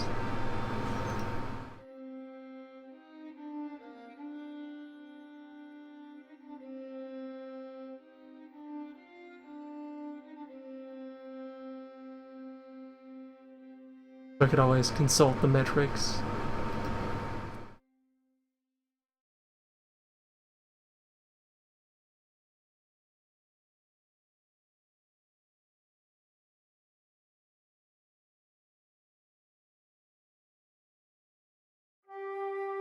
Make extensive use of that data when it's time to go about labeling the refurbished map.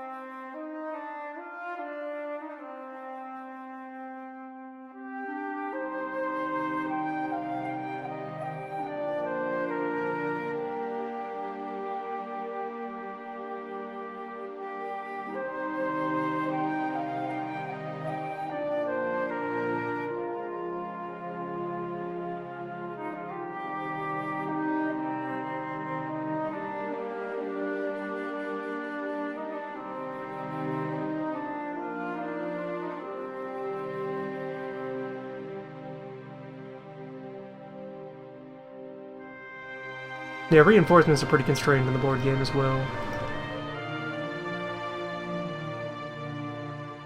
There's no, there's no concept of manpower in the board game. You just have a bottleneck on how quickly you can recruit new armies. And you can only add soldiers to your armies by recruiting fresh folks back home in your corps. And then distributing them to the front by whatever means you have available. You have a force limit implemented by how many counters you have overall, physically, with the board. All those amounts are deliberate and are the absolute upper limits on how big each country's army and navy can be. And then you have upkeep that is also based on counters, but each country has a natural army size that they could maintain without extra expense, and then you only pay upkeep on units that you have in excess of that core quantity, that natural limit. Yeah, now that we're back around here. Yep, they got some swamp up here on the Nile Delta.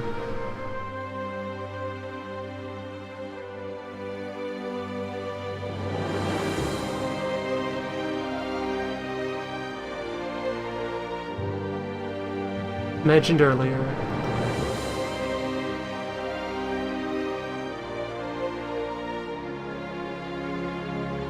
But I can also stop an outline creep.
Unit strength and unit composition varies from country to country.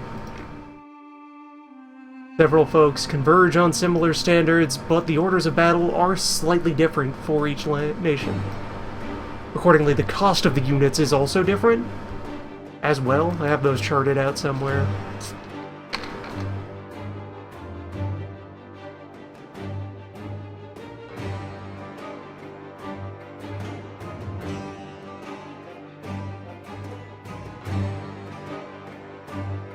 To review, for you who've just gotten here, this is an old board game that became a video game that has lived on to these days.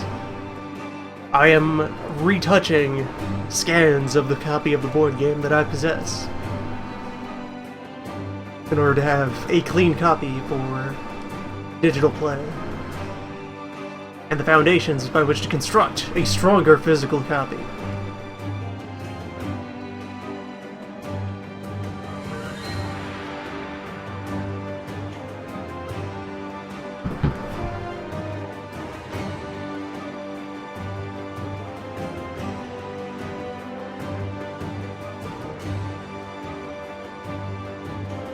Today's events have been largely dominated by drawing coastlines.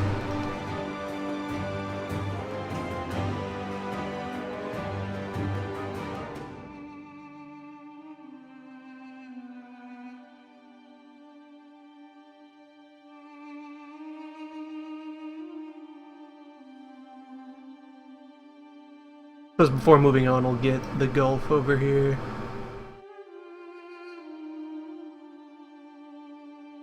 Since, while if this were just the Euro map, this would be an unimportant edge, this extends out into the rest of the world map, where there's several provinces that exist both on the Europe map and on the rest of the world map, and they correspond to each other directly. Nile is one of them. Nile and Arabia, and I think both Kars and Iraq extend out as well, and then the steppes. Those are all the places where, and maybe, well, I don't think Morocco, well, if I could check, the real map is right behind me. Several points where then there is direct land connection from the Europe map to the world map.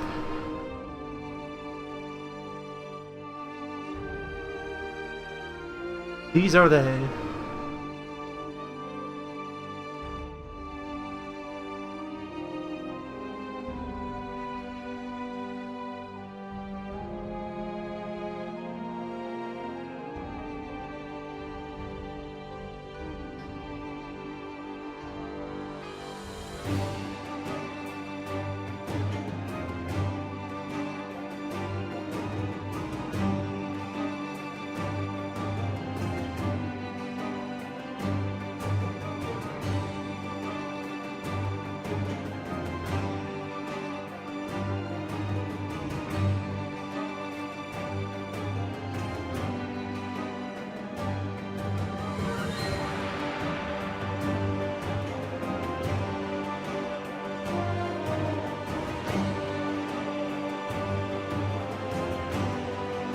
Yes, visible over here, the point where, like, this entire sheet was noticeably bent a little bit during the scan, and off angle, so just, it ended here, and so during that ancient earlier pass of repair, I extended that line out and just filled in the void squares. You can see the angle tracing its way up, such that around the seam, it was connected properly.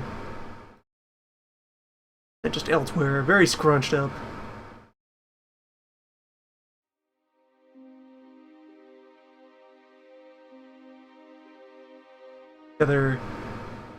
Yeah, you can see how offset the vertical seams are between these two. Necessary adjustments were made so that no more has been actually crushed out of existence. They're just slightly warped along that line.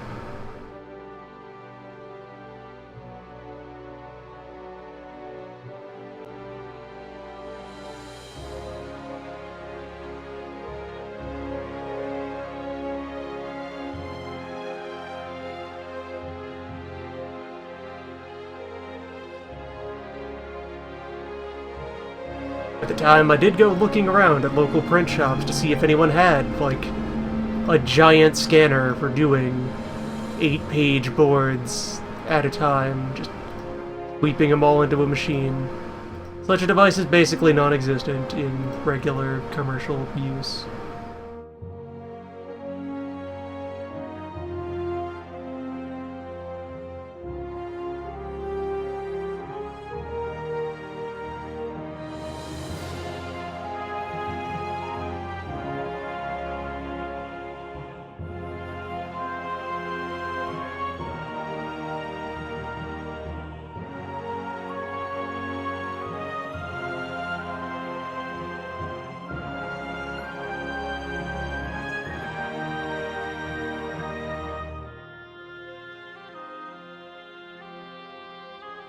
That you're gonna find them in places that handle, like, schematics, blueprints, maybe, like, big-ass topological maps for surveys and meteorology and city planning or what have you.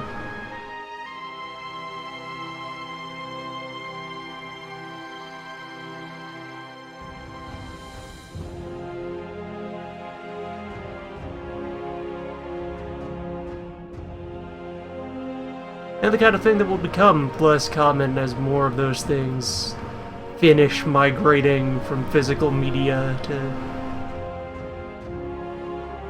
the virtual.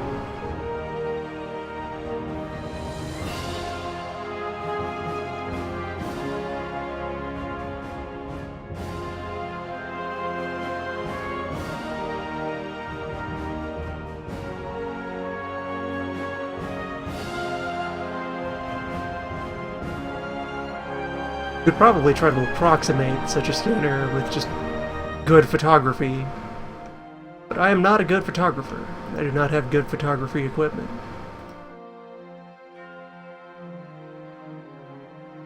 Some sort of clever series of images from one camera or array of cameras capture the whole of board.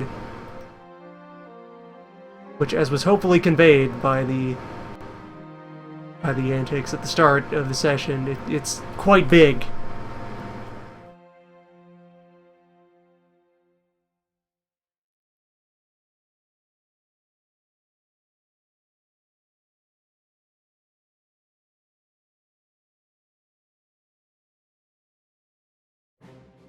Either one quite vast, and it's both of them. It is Europe and Universe.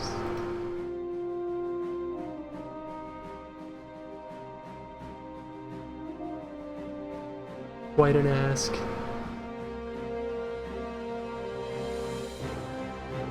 Oh, there's some terra incognita. There's plenty of things labeled incognita, impassable terrain on the rest of world map. I can go ahead and review here. Just take a moment to open it up. Let's see. Yeah, all of inland Africa is impassable, and all of the interior of Asia is impassable.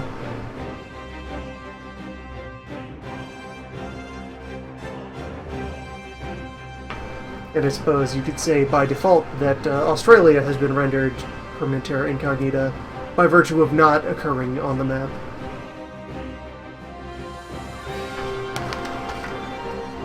I suppose I could briefly load up and show the image and do a tour of that after I'm done putting up all these lines.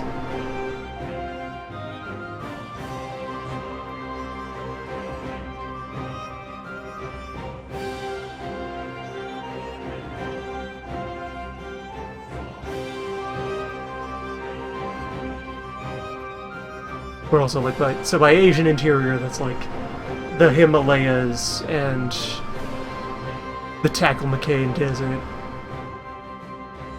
The stuff that's a ways in there.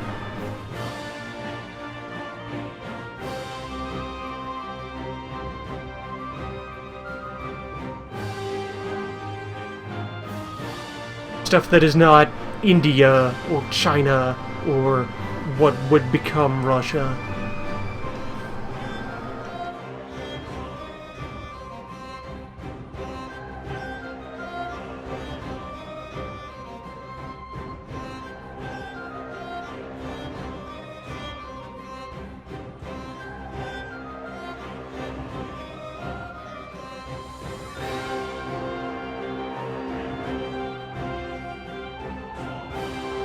Now we're almost done with the Euro coast. Once we hit Morocco, that will be all of the edges there.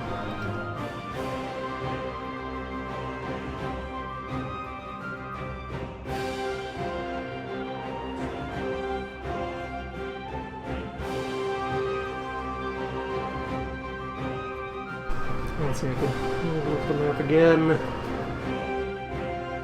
Read off some names, or even just eyeball. Let's see. Kazakhstan. It would probably be easier to just visualize, just present the image as it is. We'll do a tour of that.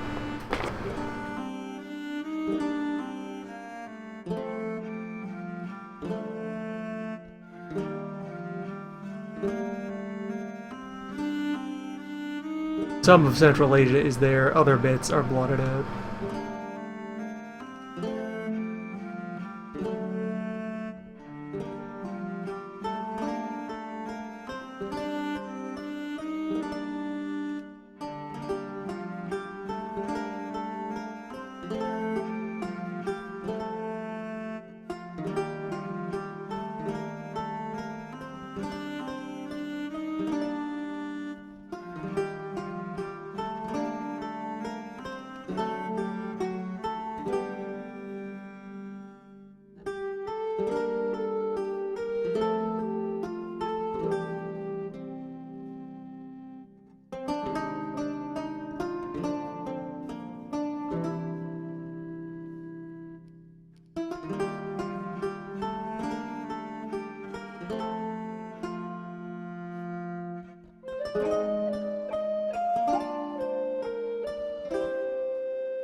Alright, there we go. Contact with map edge.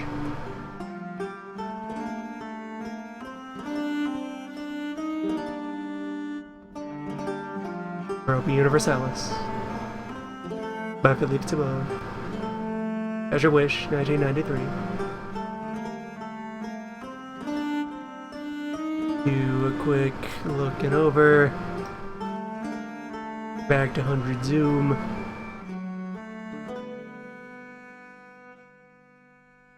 I'll handle inland bodies of water during the... Oh, I can do the Caspian, yeah. Handle that.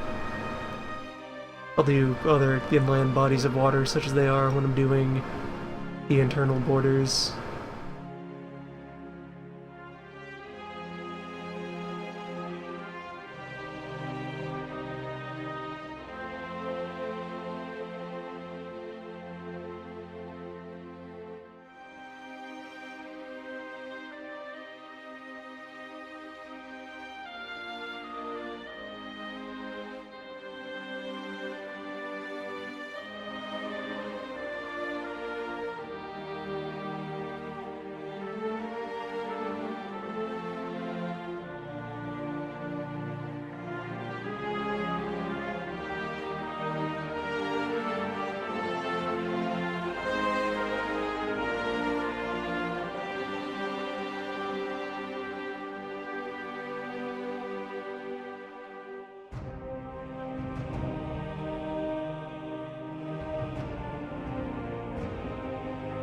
Last I had checked, Philippe was still active in the world of games making. He's not a part of Paradox, he instead He sold the rights to Europa to Paradox and went on to start a different company that makes strategy video games, map games of another sort.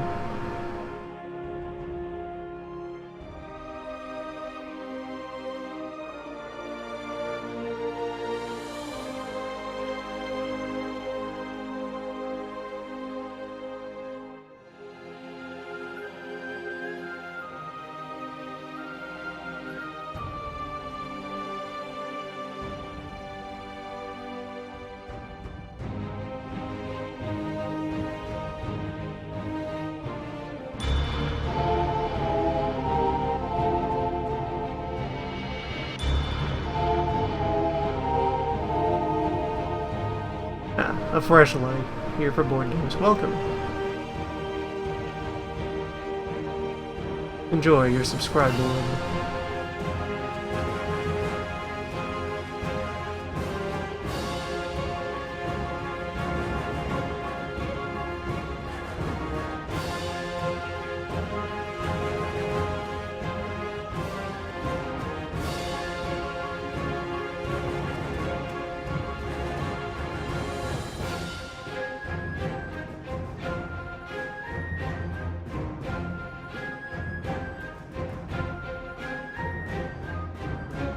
There.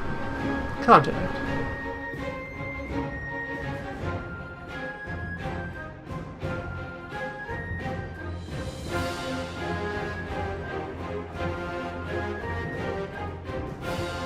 There's a complete silhouette. A fine start to work from.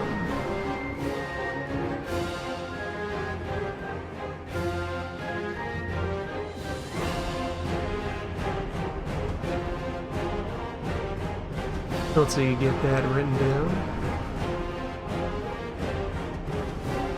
And then I'll just go ahead and snap open another file.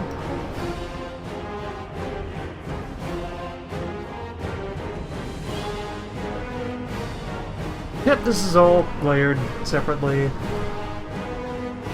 The underlying image has not been scratched.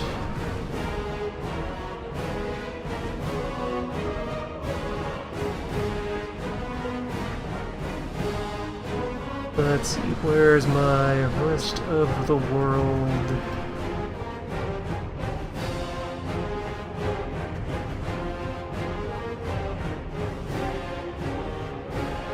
Where's my rest of the world basic?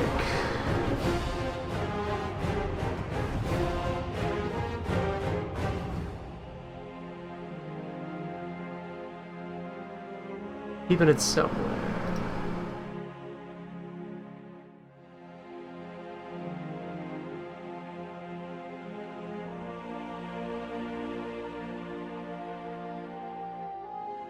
Alright, there we go. Give this a second.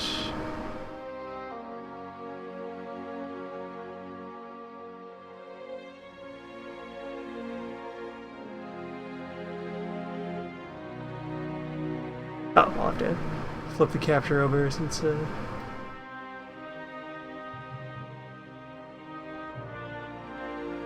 yeah, Gib creates separate windows for each open file.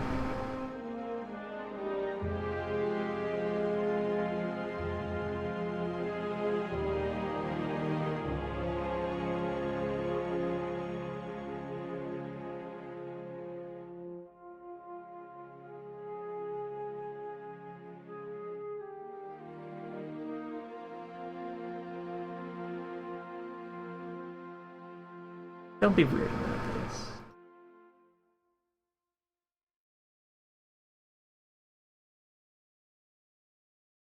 Capture. I want to show the nice people this other old board in detail. Take everyone on a tour. Maybe if I just close the other image for the time being. There we go. There we go, now we're talking.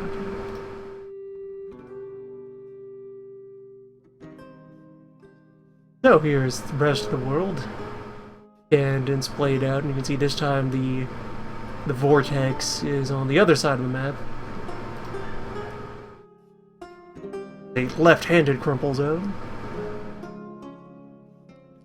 And a hell of a projection at work on the rest of the world map in order to present everything. So like these 3 blocks here are adjacent to the westernmost sea zones on the Europe map.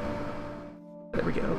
Morocco, Nile, Iraq, Kars, and Urals are all adjacent to the Europe map is under here. Squished together under here, under this stretch of the turn counter, which has itself been put through a bit of a journey during the scanning process. Yeah, just a quick look. This is the rest of the world map. Welcome to it. It has pirates. Overseas trade zones. Various indigenous peoples waiting to be exploited.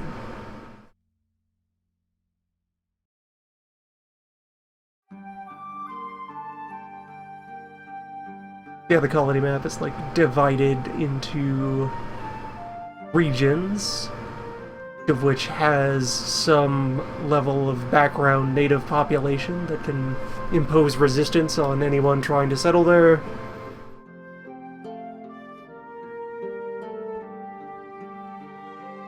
And you can see fairly cleanly the first pass of repair that was attempted, where I at least redrew all the C-zone lines and made sure that all the storm ratings and so forth were mostly cleaned up.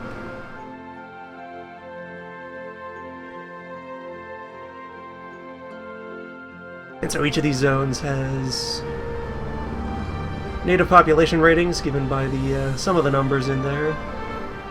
And then they will also have some kind of trade good that they generate, accessible to anyone who decides to slip in there and colonize. So these blue squares over here are fishing, brownish circles are fur, and as you get down here you start encountering tobacco, cotton, sugar. Yeah, those are the main New World resources. Several gold mines present throughout the New World.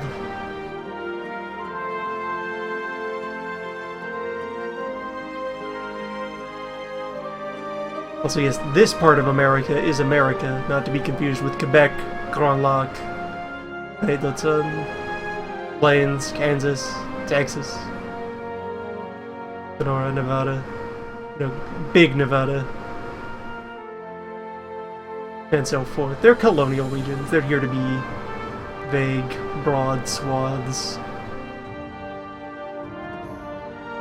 And then if you scan over here to Africa, so there's our first main stretch of terra incognita is just the African interior is considered out of play.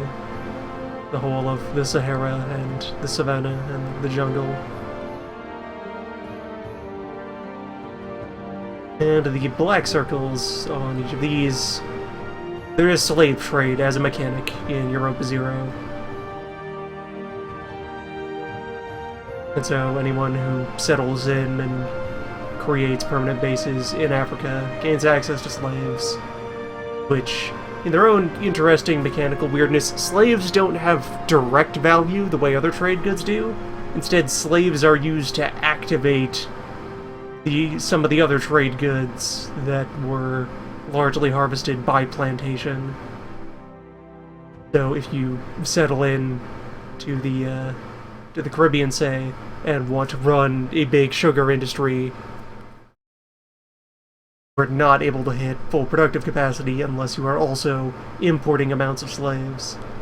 And so there's this interdependence that's created where there's no reason to get involved in the slave trade until there is the industry that's demanding slave labor over here, and then they interlock. They feed back into each other. Where there's money to be made in slaves, if there is money to be made in sugar. They're interdependent.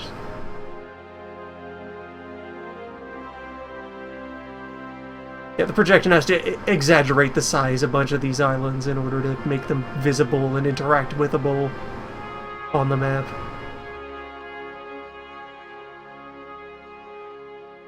And then we can make our way further along over into Asia. Where, yeah, you see there's the rest of Arabia. It's a hell of a it's a hell of a thing how they've drawn things out, and then, yeah, there's the stretch of internal Asia that's in play. And the section that is not. And over here, so you can see, I believe the orange circle is spice. The pink squares are... that might be... one of these is tea, and one of these is porcelain, Chinaware.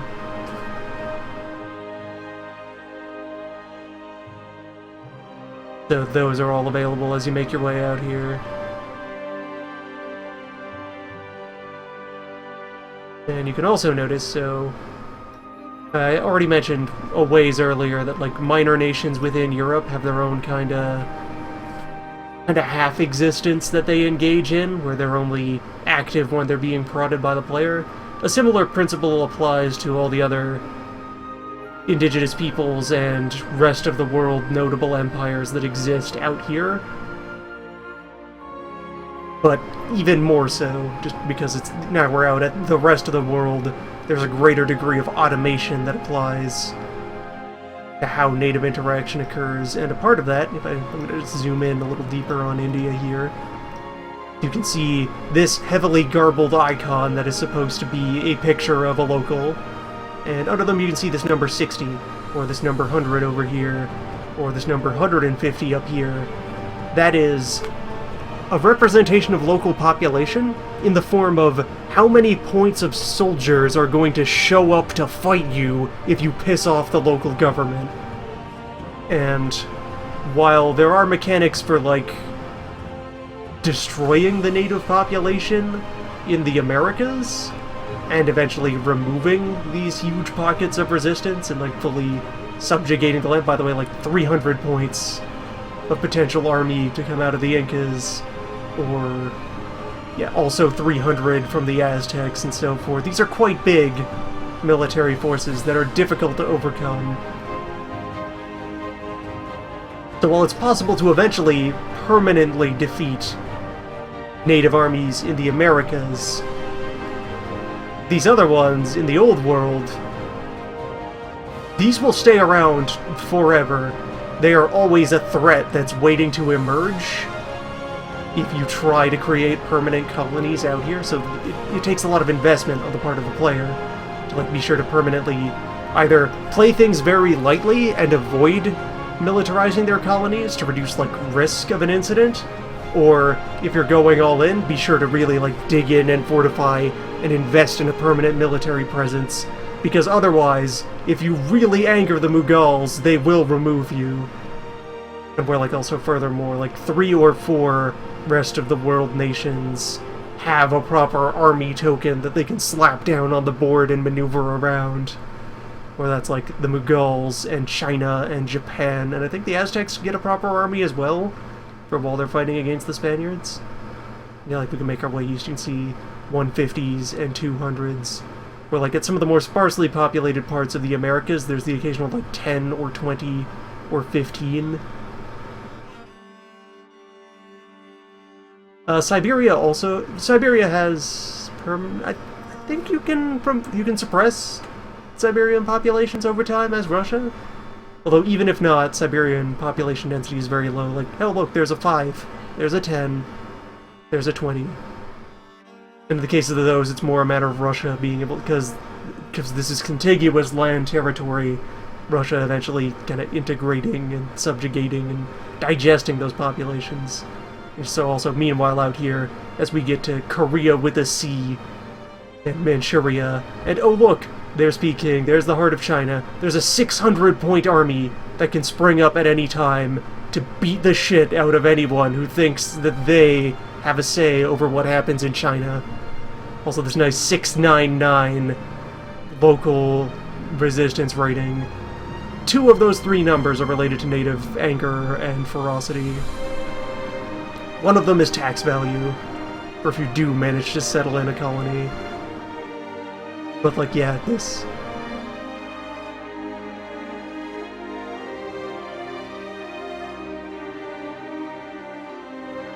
Like, this army here, that's bigger than, I think, any of the, like, largest armies that you can put together in Europe, by far. You would need, like, 3 European empires cooperating to throw around enough soldiers to match the size of the Imperial Army that China can just vomit forth at any time if someone disrupts the Celestial Peace.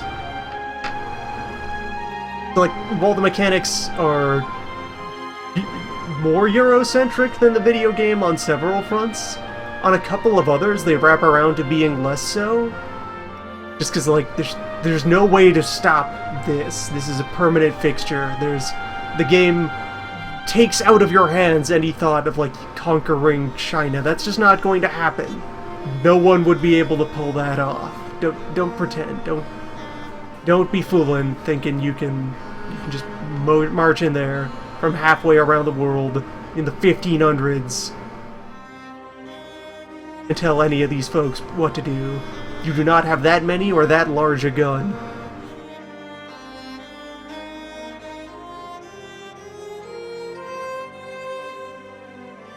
And yes, you want to return to it. There's no New Zealand on this, or there's no Australia or New Zealand on this map. They're just cut off. They're just under this other Europa Universalis logo. They're not appearing in this film, Australia. Or Hawaii, or most of the rest of the Pacific Islands. The Pacific is mostly here to be a soft wall. Like you can see, 7, 8, also 8. Yeah, all of the most intense bad weather is out here on the Pacific sea zones. To just say, maybe don't? I mean, you can sail here if you want to, but why? You sure? You want to challenge the largest ocean?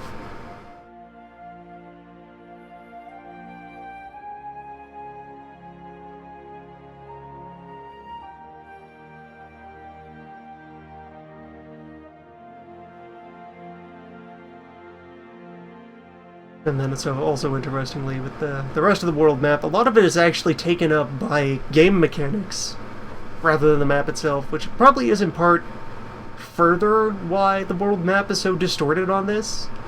They've kind of squeezed it down to half of the board, so that the other half of the board can be trackers for things. So like, up here in this corner, this is the diplomacy mechanics, where you take all the diplomacy tokens for all the little countries and you throw them in a pile here, that you just toss them in the neutral bin, and then when you do diplomacy, one of the majors grabs one of those tokens and tries to drag it up the track through royal marriage, to subsidies, to alliance, to military expeditions, to willing to join a war with you, to vassalization, to annexation.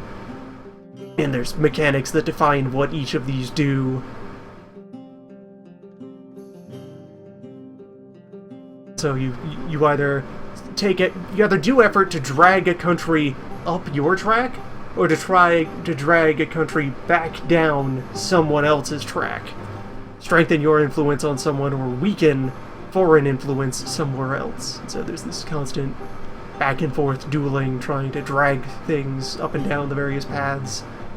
And then also within that you have that trying to diplome with same religion is easier than with opposing religions. So, like, the Turks have a natural advantage trying to manipulate any of the other major Muslim countries. They can much more easily negotiate across North Africa and into Arabia and so forth. Whereas, say, Russia has priority over Orthodox Europe. Or after the Reformation happens, the minors will split between Protestant and Catholic, and the majors will all have an opportunity to choose whether they want to be Protestant or Catholic, and in doing so, they put themselves on different sides of that line.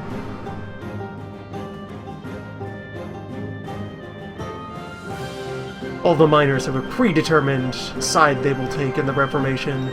Each of the majors gets an opportunity during the Reformation event to choose to reform or counter-reform or what have you. You'll see over here we have the trade system. It lives here on this part of the board. There's this big track up here where you put a token down for each trade good. You can see the labels of them on here. I'll zoom in a little there. So each of those is the initial default price of various trade goods, where you can see, you might think, huh, that's weird, tobacco and cotton start worth nothing? Tobacco and cotton initially don't exist in Europe, so they sit over here being worthless until they're discovered, and then an event will put their value somewhere else. Then you can also see fish. Sugar also lives down here in nowhere until, you know, sugar cane is found and so forth. And along here, yeah, there's slaves, there's fur, there's spice. All the trade good names are just written in French. They just stay there, not altered at all.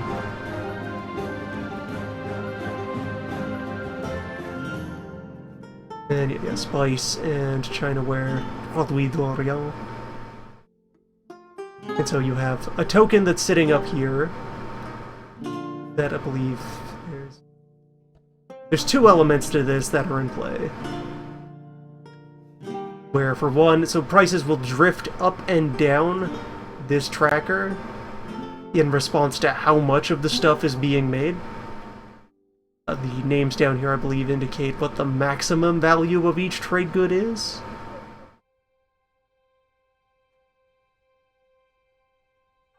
Which also, the like, price at which you have to trade slaves can drift up and down, and so that, alongside the prices of the things the slaves are harvesting, will influence that market back and forth as the prices wiggle around. And this also has a double purpose of there's the concept of monetary inflation that occurs. The more gold that is being mined, the farther up this tracker an inflation token will go, and that will influence some economy stuff elsewhere. Also, yeah, we have written here, before 1650, tobacco, cotton, and sugar do not exist.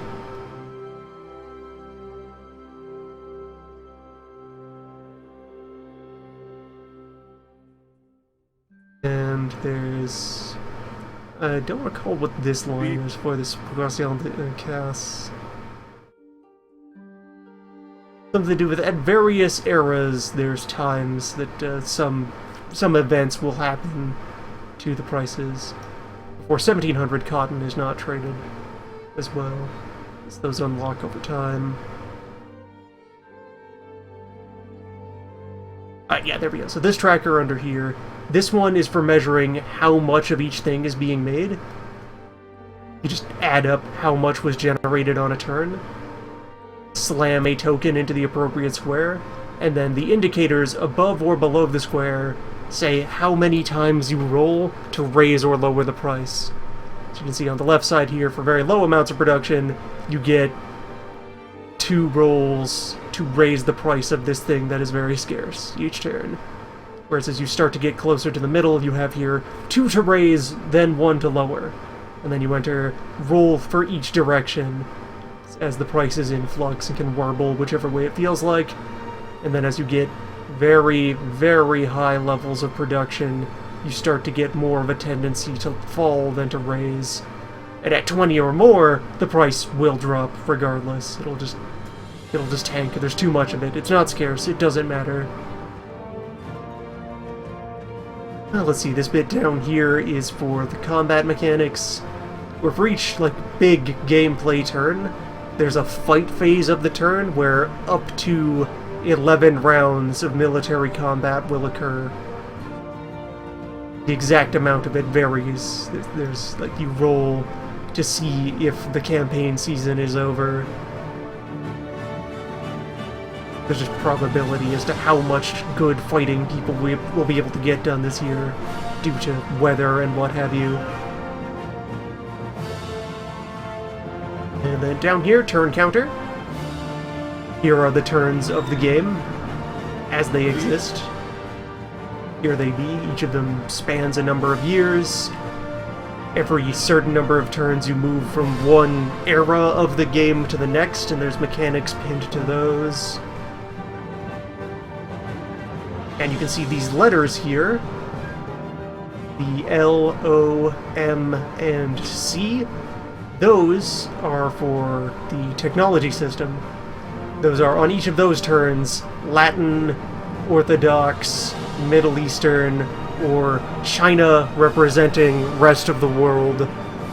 Minor countries will do a tick of tech research.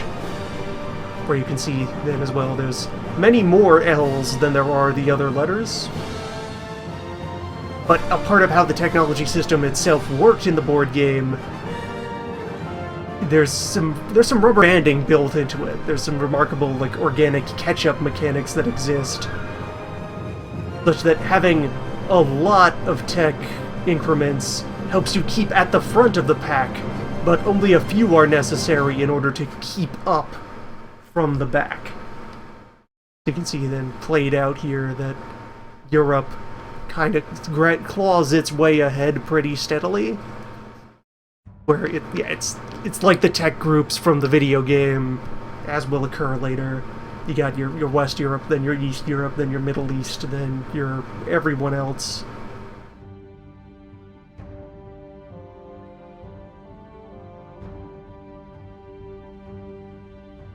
But, like, because of part of how the tech mechanics work, just this one C here can be worth a whole lot of research, depending on what exactly has been crossed by all of these other letters. It only takes one to play catch-up and get back to almost ready. Or yeah, then this is most of the campaign's worth of turns, and the turn counter extends out onto the board. The full thing is a 60-turn marathon of grand, wondrous map gamery.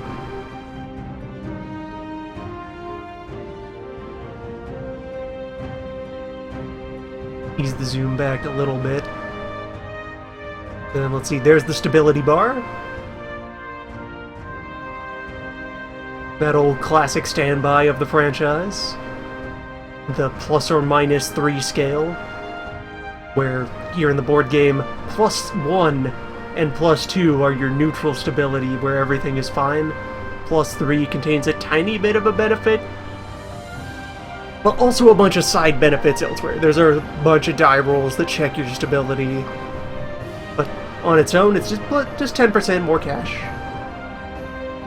for your level of stability, and then starting at 0, things get worse.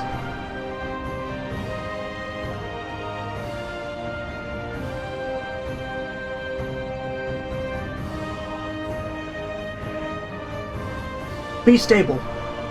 Europa lessons. And so now we can creep our way over here into the remaining corner of the map. This is technology. This is the tech board. Welcome to it. Behold, the science grid. This is where all the sciences go. And so, how this works, you can see written on here at various squares.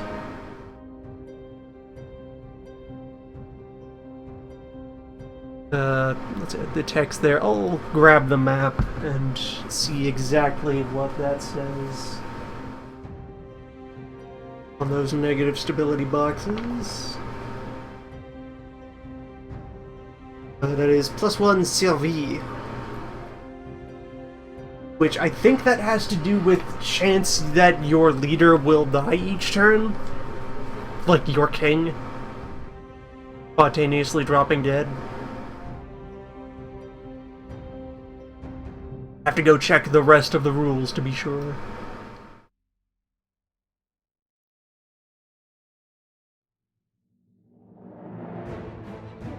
Where a +1 on the survival roll is a bad thing.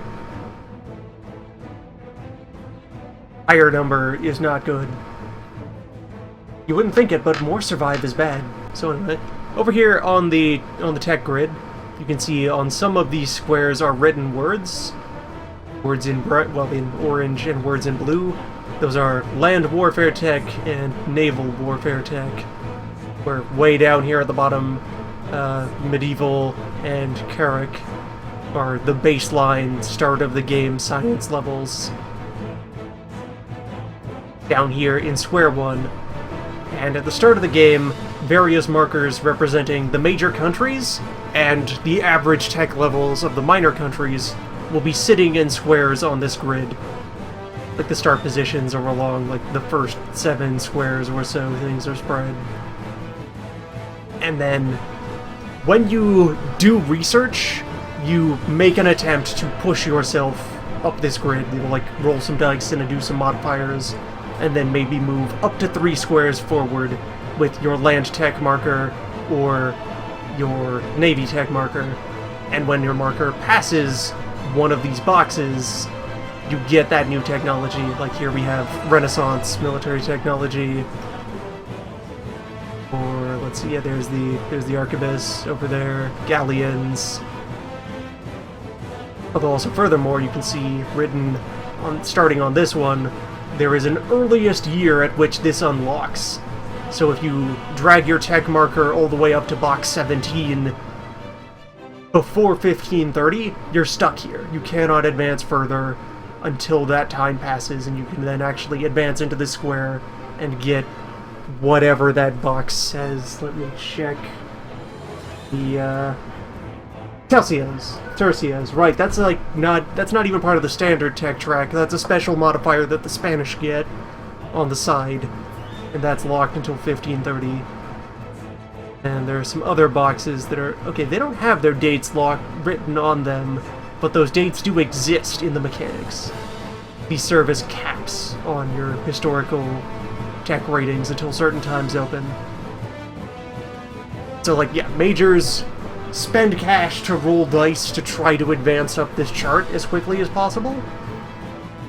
And then every time, on every turn where one of these letters comes up, the minor country tech marker for that group advances a square. However,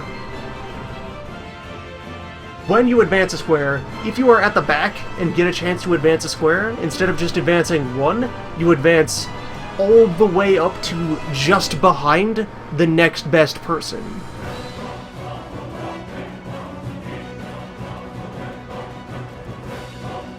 So like to visualize, so like if everyone else had run off to the front of the pack, and meanwhile like the rest of the world tech marker was sitting back here on square 2 for some reason, and it got a chance to move, it would not just get to move to 3 and then stop.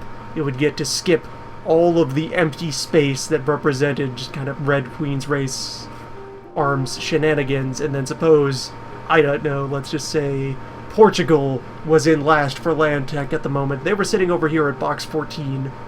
China would get to zoop from 2 all the way up to 13, getting Renaissance tech in the process, just zipping on by. And so that is the rubber banding mechanic that exists, where in order to get somewhere first, you have to expend a lot of effort to try and claw your way to the front of the pack to get that shiny new toy a turn in advance. Whereas if you're relaxing and hanging back, you get to capitalize on everyone else's efforts for relatively small investment, as you can then just quickly take advantage of all of their work secondhand and just kind of zoom on forward.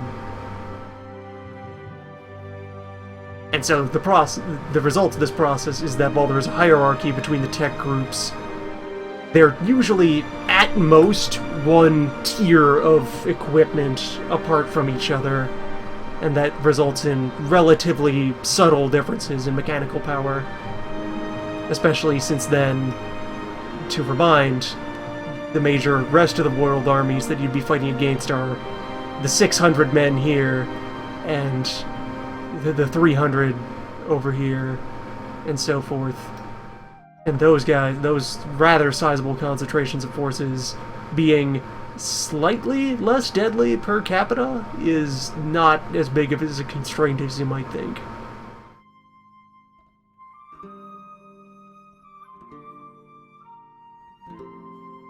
Yeah, we're done tracing borders for now. The session is going to wind down and terminate shortly. Just taking a tour of the board. The world board. The rest of board. The universe, which is the board. And oh yeah, some of the provinces out here exist in a weird super state of like... The rest of Persia plays by normal Europe map rules. It just doesn't all fit on the Europe map, so... There's these provinces that extend out onto the rest of the world, but otherwise they're like normal Europe provinces. They have tax ratings, they're part of the minor country of Persia. Even though one of them then also contains exotic trade goods. You can see there's spice, and I guess that means there's... I should check which of those is orange. It's Chinaware. Chinaware is orange.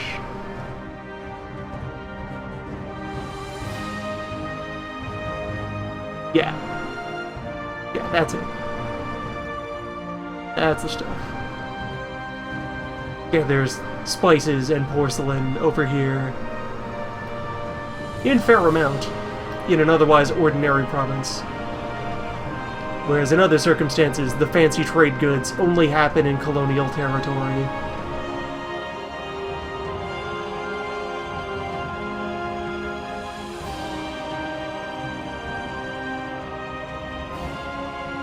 Yeah, that makes sense. And then the squares are more cotton. Cross-referenced off of... Yeah, those are present in the US South. Yep, there we go. That's what all that is.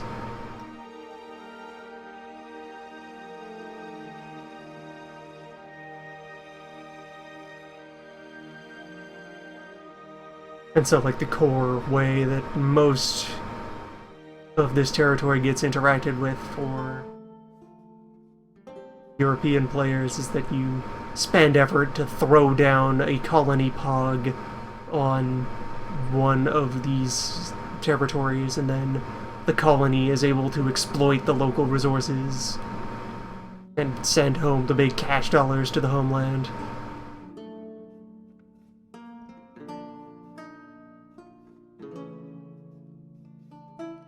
Actually, I think that is a distinction as well. You just looking it over and think about, yeah, that's consistent. Or, no, wait, no, there's no slavery involved in fish. You don't use slaves to fish. That's not the difference between squares and circles. It might just be arbitrary, the squares and circles. Is there a mention here of... reminder as to which things are used? Which ways?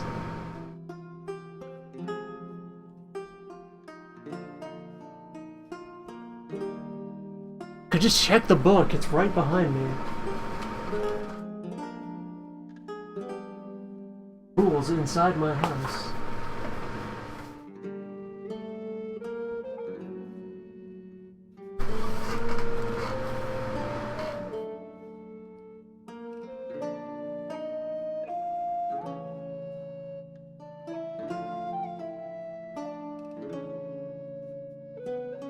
Alright, colonies.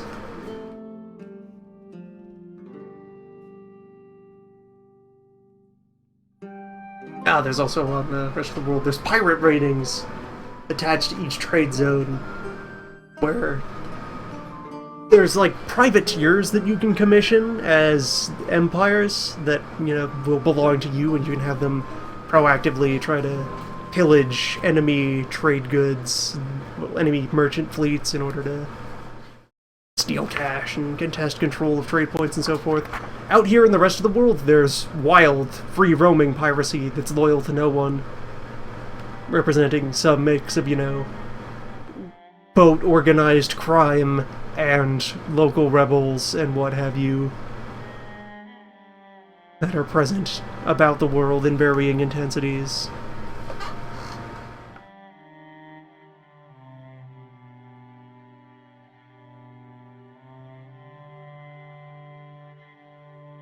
Colonies and trading posts.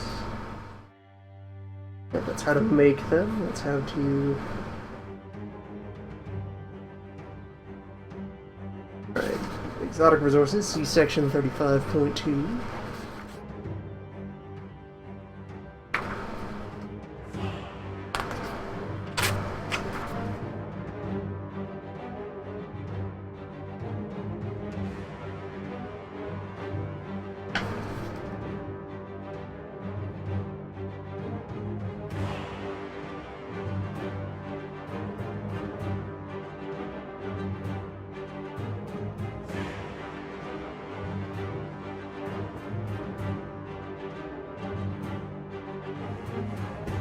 Right, which contains mention of slaves, but not the particulars of how they function. In the rules. Alright, let's approach this from the other direction. Did you create a glossary?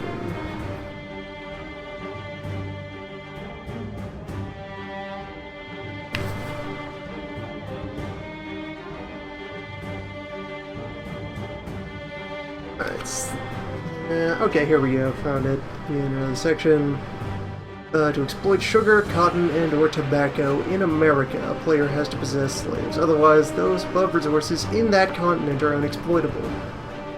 Oh, so it's also only in the Americas. It's only these ones that will engage in... that will require slave imports. The same resources in India just use local subjugated forced labor. In India or out in the Indies, the Isles.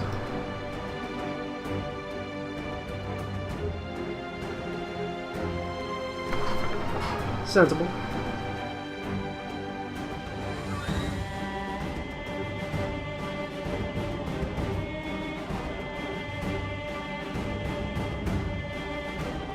You need 1 point of slave for each half colony, and 2 points for each full plus-side colony.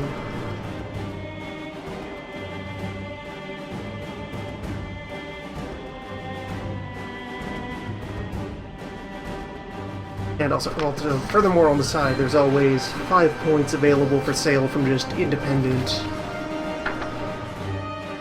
it's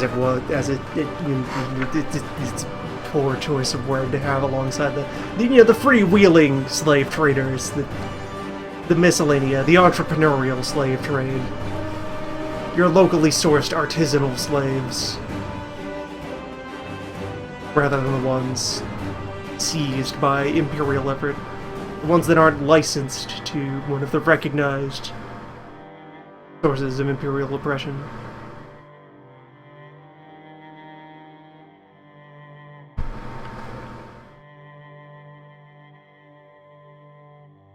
These in turn have their own specialty mechanic, where everyone gets to privately bid on how much they'd be willing to pay for them, and the resulting points go to the highest bidder on simultaneous reveal.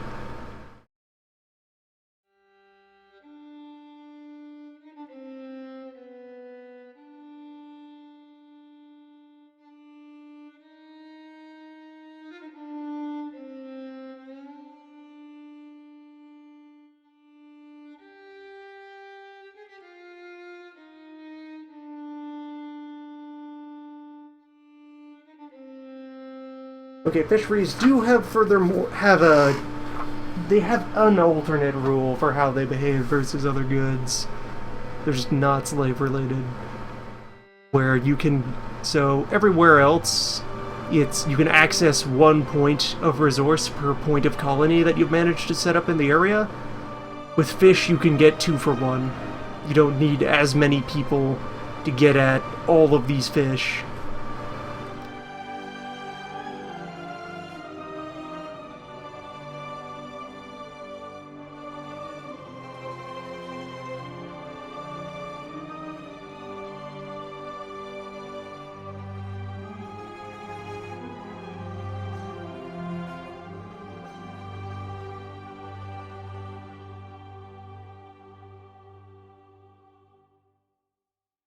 And yeah, I believe these, furthermore, just another miscellaneous note, yeah, Azores and Canarias.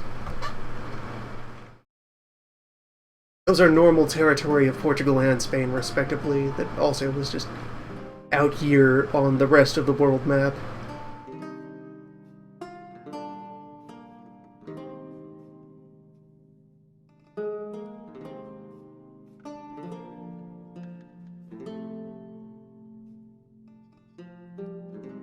Yeah, I need to get new art for all these little native fellows. If I even maintain like a separate image for locals versus just having the population rating there.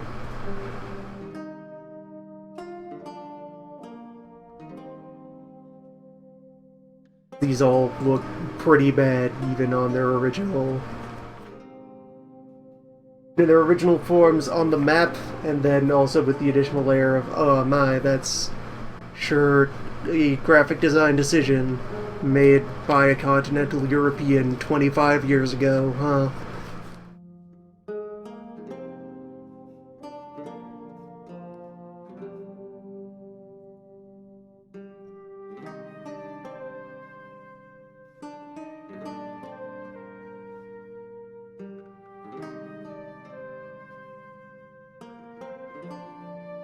Like, I'm having a hard time looking at this, the graphic here for local populace in India, and I'm kind of squinting at it and trying to resolve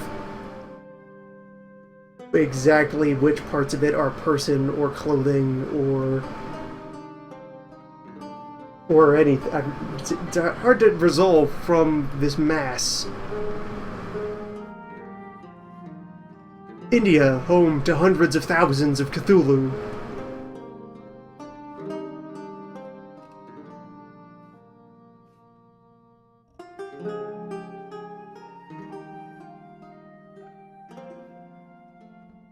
Yeah, I get the impression this fellow was supposed to be seated, at least.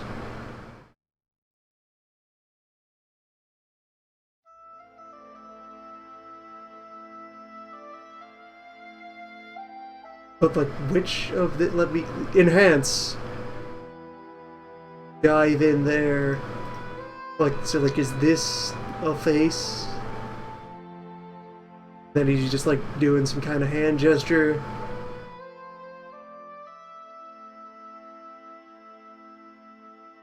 Fellow seated meditatively. Like, if we compare, just zoom over here to the Mideast. And like one of these.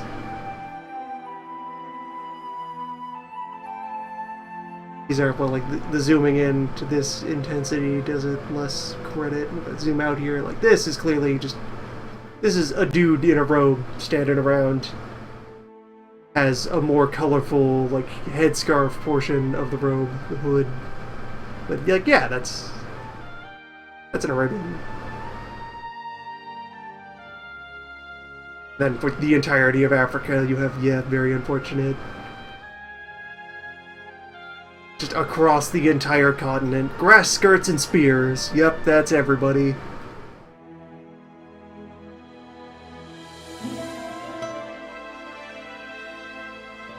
Same representation all the way across, coast to coast. Plus, if we pass over here, incidentally, this number over here, that's like some sea zones are even beyond the normal cloud rating, just even more deadly. Just especially fuck any boat that travels through the Cape of Good Hope. St. Helena had a separate graphic.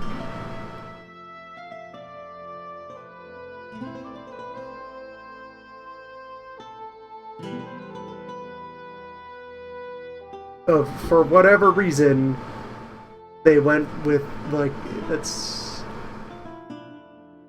Yeah, looking over at the other ones and at the slightly more clear but still really garbled image that's available on the source map that's supposed to be, like... Yeah, it's supposed to be like a Hawaiian or Polynesian lady just doing a dance, having a time. Except all the way out here off the coast of Angola. Hmm? Did you grab the wrong file for that one, Phil?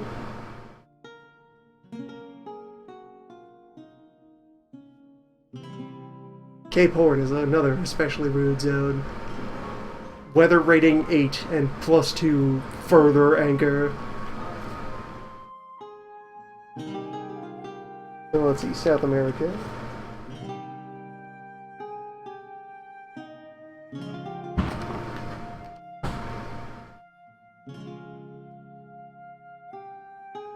Another... These are probably serviceable, but then just again a bit like... Yeah, yep, this sure is a costume, sure is a caricature. And then similarly, Islanders... Aztec itself gets the one unique and then especially mangled because it's on the folds of the map. Image of like this guy is in kind of a bit of an eagle warrior getup.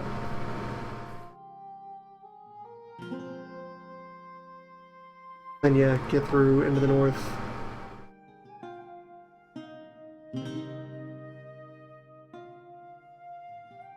Then you have just across the whole of the continental states in Canada the same North American native caricature.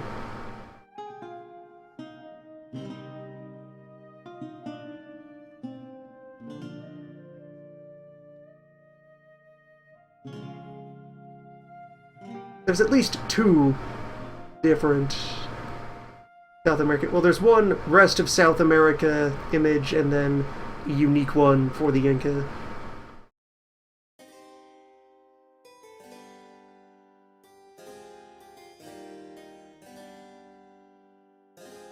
And then let's see if we make our way over to the Mid-Asia. We have these handsome fellows across the steppe.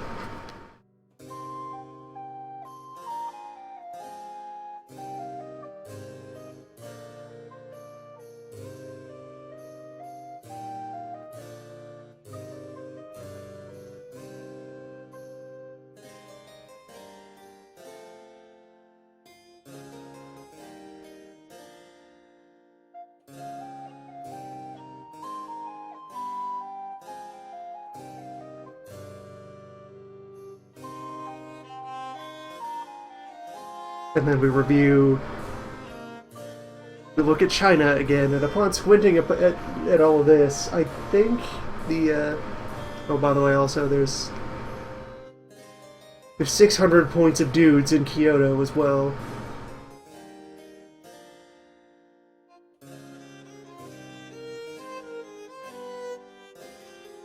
Japan will also manage to stitch together a sizable army if you try to cause a plus there.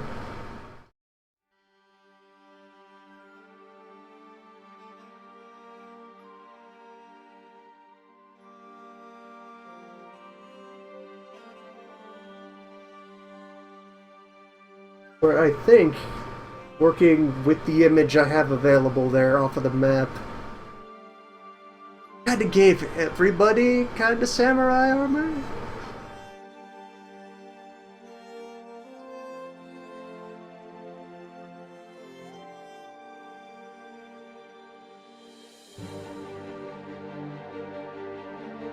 We're like, okay, looking at it a bit more close, I think in this one case, he's actually like going for a bit of an art aesthetic, where it is, again, more clear if you're looking at the actual printout than the scan here, but it kind of looks like he's going for one of the art styles you can find. Like, I'm underread in the subjects, I don't like the names of these styles offhand, but it does seem more like this fellow is supposed to be a picture of a warrior rather than like an almost more photographic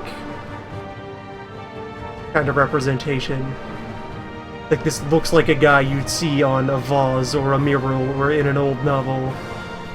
Okay, he has sword there, but he's actually, like, he's looking away from you. This is his back, so he has a sword arm forward, but you can see across his shoulders, and he's looking, like, that way. And in that light, yeah, this does seem to be more of an old-time Chinese soldier. Which then makes it weird to see the same icon used across the way there, and as far down as Annam.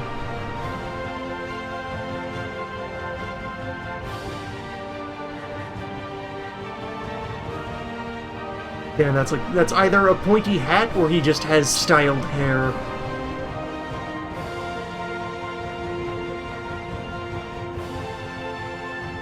The mysteries, and then down here, across these aisles, you just have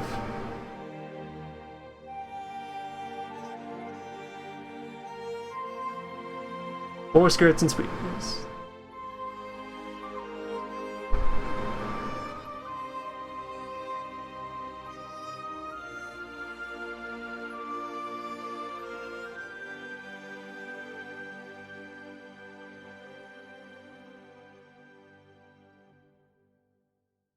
Yeah, all of those would need to be, if I could hit it with it, I think I would have little local people's icons just to help like highlight the various regions, but then actually have good regional icons to represent these various peoples and their lands.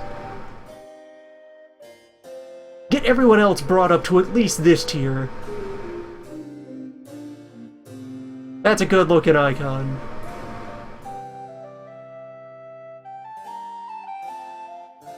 Get that cleaned up and they get everyone else brought up to that level.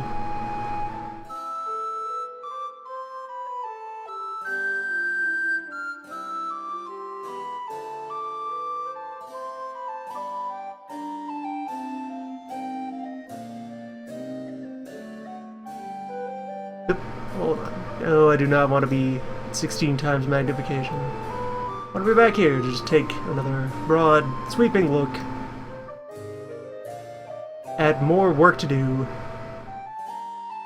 Things to do. Things to do. Eventually. A whole universe to refurbish.